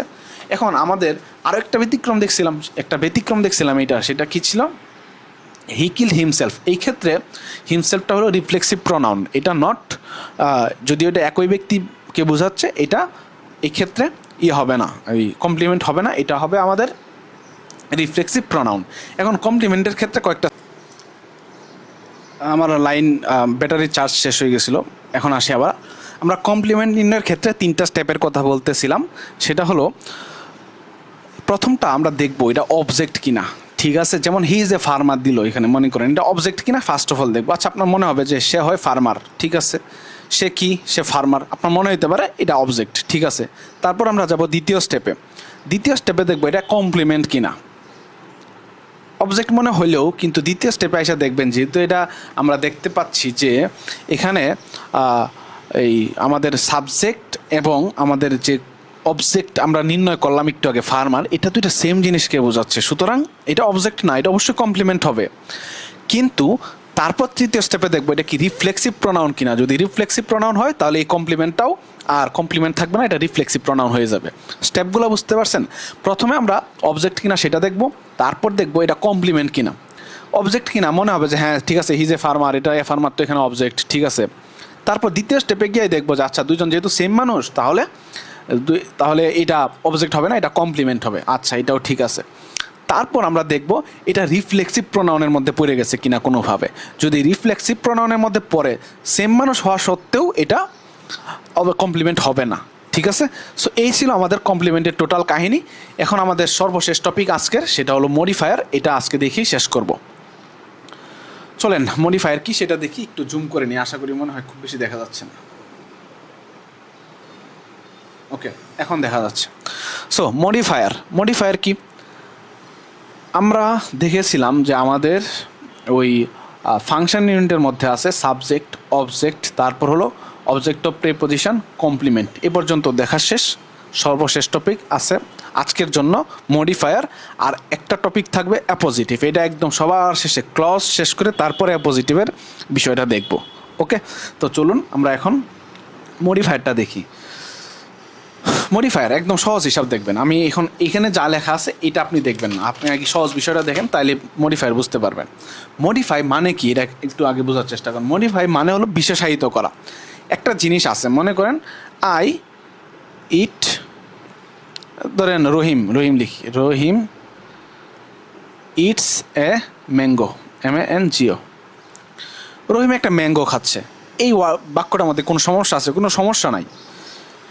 মানে ম্যাঙ্গো খাচ্ছে, সমস্যা কি? সিম্পল একটা সেন্টেন্স। এই জিনিসটাকে আমরা যখন মডিফায়ার ইউজ করব, মডিফায়ার মানে কি এই সম্পর্কে আমরা একটু বিশেষায়িত করব, এই সম্পর্কে আমরা আরও ইনফরমেশন দিব। তার দোষ গুণ অবস্থা সংখ্যা বলতে পারি, যে কোনো কিছু বলতে পারি, আরও ইনফরমেশন। মডিফায়ার না থাকলে কিন্তু একটা বাক্যে কোনো সমস্যা নাই। দেখেন এখানে কি কোনো ঝামেলা আছে? ঝামেলা নাই। কিন্তু আমরা যখনই বলবো যে রহিম ইটস এ গ্রিন ম্যাঙ্গো, এখন দেখেন আমাদের আগের সেন্টেন্সে কোনো সমস্যা ছিল না। রহিম আমাদের সাবজেক্ট, এটা হলো আমাদের ইট ভার্ব, ম্যাঙ্গো আমাদের অবজেক্ট। ঠিক আছে, অবজেক্ট হিসেবে কে কে বসতে পারে এখন বলেন? আমি পরে আসছি। অবজেক্ট হিসেবে বসতে পারে নাউন, প্রোনাউন বা আমাদের নাউন ফ্রেজ। এখন আপনি তো নাউন ফ্রেজ চিনেন না। নাউন ফ্রেজ যখন যাব তখন দেখতে পারবেন এটা আসলে একটা নাউন ফ্রেজ আকারে ইউজ হয়েছে। ধরলাম যে এটা আপাতত নাউন হিসেবে আমরা ধরতেছি। এই যে নাউনটা আছে আমাদের ম্যাঙ্গো, এই ম্যাঙ্গো নাউনের সামনে আমরা একটা গ্রিন লাগাই দিছি। এটা কি ছিল? এটা অলরেডি ছিল একটা নাউন। নাউনকে কে মডিফাই করতেছে? গ্রিন দ্বারা আমরা নতুন একটা বিশেষায়িত করলাম না এটাকে। তাহলে নাউন বা প্রোনাউনের ক্ষেত্রে যদি আমাদেরকে কেউ বিশেষায়িত করে, সেইটাকে বলবো আমরা অ্যাডজেক্টিভ। ঠিক আছে, কি বললাম? নাউন বা প্রোনাউনকে যদি কেউ বিশেষায়িত করে, মডিফাই করে, তাহলে সেই মডিফায়ারের নাম হবে অ্যাডজেক্টিভ। বুঝতে পারছেন? আশা করি বুঝতে পারছেন। আর অ্যাডভার্বটা কি তাইলে? অ্যাডভার্ব হলো নাউন প্রোনাউন ছাড়া অন্য যেই সকল পার্টস অফ স্পিচকে মডিফাই করে তাকে বলা হয় অ্যাডভার্ব। এটা আমরা অলরেডি দেখে আসছি, একটা পেজ বলেছিলাম যে অত্যন্ত গুরুত্বপূর্ণ, মনে করে দেখেন। এই জিনিসটা মডিফায়ারের ক্ষেত্রে আমাদের কাজে লাগতেছে এখন। ওকে, আচ্ছা, তো রহিম ইটস এ গ্রিন ম্যাঙ্গো, ম্যাঙ্গোতে আমাদের সমস্যা ছিল না, গ্রিন অ্যাড করে তারা আমরা একটু বিশেষায়িত করলাম। ম্যাঙ্গো ইজ এ নাউন, তাও এই নাউন বা প্রোনাউন সম্পর্কে যদি আমরা ইনফরমেশান দিই তাহলে সেটা হয়ে যাবে অ্যাডজেক্টিভ। ওকে, আচ্ছা ঠিক আছে। তাহলে এখন দেখি রহিম, আমরা এখন এখানে চলে যেতে পারি। ধরেন রহিম বা she eats a very green mango. আমরা একটু আগে দেখলাম যে আমাদের যে এখানে ম্যাঙ্গোটা আছে সে ছিল নাউন, ঠিক আছে। গ্রিন সে ছিল অ্যাডজেক্টিভ, কারণ সে নাউনকে বিশেষায়িত করছে। এখানে দেখেন গ্রিন সে অনেক বেশি সবুজ আম খায়, অনেক সবুজ আম খায়, অনেক সবুজ, তাই অনেক সবুজ। এই বিষয়গুলো আসলে আপনার অনুধাবন করতে হবে, কে কাকে মডিফাই করতেছে। এটা অনুধাবন না করে আপনি মুখস্থ করে কখনো পারবেন না। দেখেন সে সবুজ আম খায়, সে অনেক সবুজ আম খায়। এখন অনেক কথাটা দ্বারা সবুজকে মডিফাই করতেছে নাকি আমকে মডিফাই করতেছে, আপনি বোঝার চেষ্টা করেন বা অনুধাবন করেন জিনিসটা, যে অনেক সবুজ নাকি অনেক আম, কোনটাকে মডিফাই করতেছে। সে অনেক সবুজ আম খায়, অর্থাৎ সবুজটাকে কিন্তু ভেরি শব্দটা মডিফাই করতেছে। এখন এই যে সবুজ, সে নিজে কি? সে নিজে তো অ্যাডজেক্টিভ। আমরা কি বলেছিলাম যে নাউন প্রোনাউন ছাড়া অন্য কাউকে মডিফাই করলে তাকে কি বলবো? অ্যাডভার্ব। সুতরাং ভেরি শব্দটা যেহেতু অ্যাডজেক্টিভকে মডিফাই করতেছে এখানে, সুতরাং ভেরি হলো অ্যাডভার্ব। আমি কি বুঝাইতে পারছি? এখানে ম্যাঙ্গোটা নাউন, গ্রিন ম্যাঙ্গো, গ্রিনটা ম্যাঙ্গোকে মডিফাই করতেছে, সুতরাং গ্রিনটা অ্যাডজেক্টিভ। আর গ্রিনকে মডিফাই করতেছে ভেরি, সে ভেরি সবুজ আম খায়, সে অনেক সবুজ আম খায়, সুতরাং ভেরিটা কাকে মডিফাই করতেছে? গ্রিনকে মডিফাই করতেছে। সুতরাং যেহেতু গ্রিন ইজ অ্যাডজেক্টিভ আমরা জানতাম যে নাউন প্রোনাউন ছাড়া অন্য কাউকে যদি মডিফাই করে অন্য কোনো পার্টস অফ স্পিচকে, তাহলে সেটা হয়ে যাবে অ্যাডভার্ব। সুতরাং ভেরিটা কি? অ্যাডভার্ব। চলেন, অন্য পার্টস অফ স্পিচ বলতে আসলে অ্যাডজেক্টিভ, অ্যাডভার্ব, ভার্ব এগুলাকে মডিফাই করলেই তাকে অ্যাডভার্ব বলে। এমনকি অ্যাডভার্ব যদি কেউ নিজে মডিফাই করে তাহলেও সে হবে অ্যাডভার্ব। এক্সাম্পল দেখি, বুঝতে পারবেন। হি রানস ফাস্ট, সে দ্রুত দৌড়ায়। এখন আপনি বাংলাটা চিন্তা করেন, সে দৌড়ায়, আমরা বললাম যে হি রানস, ঠিক আছে, স্বাভাবিক সেন্টেন্স। হি রানস ফাস্ট, সে দ্রুত দৌড়ায়। এখন এই দ্রুত বা ফাস্ট শব্দটা কে মডিফাই করতেছে বুঝেন বা অনুধাবন করার চেষ্টা করেন। হিকে মডিফাই করতেছে নাকি রানকে মডিফাই করতেছে? অবশ্যই রানকে মডিফাই করতেছে। সুতরাং যেহেতু রানকে মডিফাই করতেছে, তাইলে এই রান নিজে কি? রান নিজে তো ভার্ব, তো ভার্ব মানে নাউন প্রোনাউন ছাড়া অন্য কাউকে মডিফাই করলেই তো এটা অ্যাডভার্ব হয়ে যায়। তাহলে ফাস্ট কি? ফাস্ট হলে অ্যাডভার্ব। আমরা যদি বলি he can run very fast বা হি রানস ভেরি ফাস্ট, এখন কী হবে দেখেন, সে দ্রুত দৌড়ায়। সে, চোখ বন্ধ করে চিন্তা করেন, সে অনেক দ্রুত দৌড়ায়। প্রথমে আমাদের এটা একটু ক্রোনোলজিক্যালি দেখি, তাহলে বুঝতে পারবো। আমরা লিখলাম he runs, he runs fast, okay. He runs runs very fast, very fast. এখন হি রানস, রান এখানে ভার্ব, ঠিক আছে। হি রানস ফাস্ট, তাহলে ফাস্ট দ্বারা রানকে মডিফাই করতেছি, যেহেতু এর নিজে ভার্ব, তাহলে এটা হয়ে যাবে অ্যাডভার্ব। কারণ আমরা আবারও বলতেছি যে নাউন প্রোনাউন ছাড়া অন্য কাউকে মডিফাই করলে সেটা অ্যাডভার্ব। সুতরাং এখানে ভার্বকে মডিফাই করতেছে, সুতরাং ফাস্ট হলো অ্যাডভার্ব। ঠিক আছে, বুঝলাম। He runs very fast. এখন বলেন সে, বাংলাতে লিখি, সে অনেক দ্রুত দৌড়ায়। প্রথম সেন্টেন্সটা ছিল সে দৌড়ায়, এই দৌড়াইটা হলো ভার্ব। সে দ্রুত দৌড়ায় মানে দ্রুত দ্বারা ভার্বকে মডিফাই করতেছি, সুতরাং এটা অ্যাডভার্ব। সে অনেক দ্রুত দৌড়ায়, এই অনেকটা দ্বারা কি দ্রুতকে মডিফাই করতেছি না আমরা, নাকি দৌড়াইকে মডিফাই করতেছি? সে অনেক দ্রুত দৌড়ায়। আপনি বোঝার চেষ্টা করেন, জাস্ট অনুধাবন করার চেষ্টা করেন যে সে অনেক দ্রুত দৌড়ায়, তার মানে অনেকটা দ্বারা আমরা দ্রুতকে মডিফাই করতেছি, সুতরাং অনেকটা হলো আমাদের অ্যাডভার্ব। মানে এই দ্রুতটা নিজে কি ছিল? নিজে ছিল আমাদের অ্যাডভার্ব। সুতরাং এই ওয়ার্ডটা যেহেতু অ্যাডভার্বকে মডিফাই করতেছে, তাহলে নিজেও অ্যাডভার্ব হবে। আমরা কি বলেছিলাম যে নাউন প্রোনাউনকে মডিফাই করে অ্যাডজেক্টিভ, নাউন প্রোনাউন ছাড়া বাকি সকল পার্টস অফ স্পিচকে মডিফাই করে অ্যাডভার্ব। অর্থাৎ আমরা স্বাভাবিকভাবে দেখি অ্যাডজেক্টিভ, ভার্ব, অ্যাডভার্ব এইগুলাকে মডিফাই করলেও সে অ্যাডভার্ব হয়। আশা করি এই যে বিষয়টা আপনি ধরতে পারছেন। এই যে আমরা মডিফায়ার অংশটা দেখলাম, এখানে মডিফায়ার হিসেবে দুইটা জিনিস আমরা ইউজ করতেছি, দেখেন ভালো করে খেয়াল করে বুঝেন কিনা। মডিফায়ার হিসেবে আমরা একবার দেখলাম অ্যাডজেক্টিভকে, আরেকবার দেখলাম অ্যাডভার্বকে। মডিফায়ার হিসেবে কিন্তু আর কেউ ব্যবহার হয় না।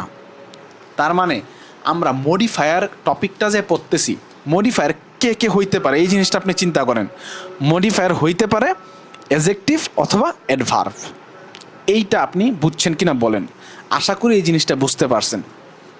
দেখেন মডিফায়ার হিসেবে কিন্তু আর কি হইতে পারে না, ধর নাউন প্রোনাউন অ্যাডজেক্টিভ এগুলো ফর্ম ইউনিট, এই ফর্ম ইউনিটগুলোর মধ্যে অ্যাডজেক্টিভ আর অ্যাডভার্ব এই দুইটা মডিফায়ার হিসেবে ফাংশন করতে পারে। অর্থাৎ অ্যাডজেক্টিভ এবং অ্যাডভার্বের ফাংশনটা কীভাবে বাক্যে থাকে মডিফায়ার হিসেবে। আমি সামনে কয়েকবার আপনাকে জিজ্ঞাসা করবো, বলেন এখানে যে মডিফায়ার হয়েছে, মডিফায়ার হিসেবে কে কে কাজ করতেছে? মডিফায়ার হিসেবে কাজ করতে পারে অ্যাডজেক্টিভ, অ্যাডভার্ব, ঠিক আছে। সো এই জিনিসটা খুব ভালো করে বোঝার চেষ্টা করেন, কারণ সামনে আমাদের খুবই কাজে লাগবে এই জিনিসগুলো, ঠিক আছে। তো এখানে কিছু বিষয় দিয়ে আছে, আপনি চাইলে স্ক্রিনশট দিয়ে বোঝার চেষ্টা করতে পারেন। এগুলো আমি হেডওয়ার্ড দিয়ে বোঝানোর চেষ্টা করছি, এগুলো না বুঝলেও কোনো অসুবিধা নেই, আমি যেটা বলছি সেটা বুঝলেও হবে। তো আরেকটা বাকি আছে আমাদের অ্যাপোজিটিভ। ফাংশন ইউনিটের মধ্যে আমরা কি পড়লাম? সাবজেক্ট পড়লাম, অবজেক্ট পড়লাম, কমপ্লিমেন্ট পড়লাম, মডিফায়ার পড়লাম, লাস্ট অ্যাপোজিটিভ আছে। এই অ্যাপোজিটিভ আমরা এখন পড়বো না।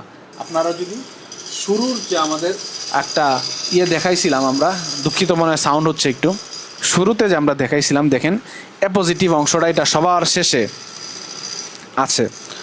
অ্যাপোজিটিভটা আমরা ফ্রেজ এবং ক্লজের সাথে বেসিক ডেভেলপমেন্ট পার্টে শেষ করব, ঠিক আছে। তো এই হলো আমাদের মোটামুটি আজকের টোটাল ক্লাসটা। ইংলিশ বেসিক পার্টের উপর ক্লাসটা আমরা শেষ করেছি। পরবর্তী ক্লাসটা হবে আমাদের ভার্বের উপর, ভার্বের একদম টোটাল যা কিছু আছে সব কিছু শেষ করব। এর পরবর্তী বেসিক ডেভেলপমেন্ট ক্লাস হবে আমাদের ফ্রেজ, ক্লজ, অ্যাপোজিটিভ।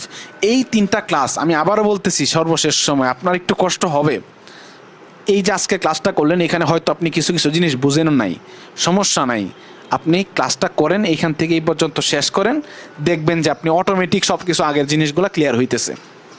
ওকে, তো আজকের এই ক্লাসটা এই পর্যন্তই থাকুক। ইনশাল্লাহ আমাদের সামনের ভিডিওতে দেখা হবে। সামনের ভিডিওটা হবে আমাদের ভার্ব নিয়ে। আর আপনি যদি আমাদের ভোকাব সিরিজের সাথে থাকতে চান, সেই ভোকাব সিরিজটা আছে, আমাদের ভোকাব সিরিজ চলতেছে, অলরেডি 6-7টা ভিডিও আপলোড হয়ে গেছে। আপনি যখন দেখবেন এই ভিডিওটা তখন হয়তো বা 6-7টা ভিডিও আপলোড হয়ে যাবে।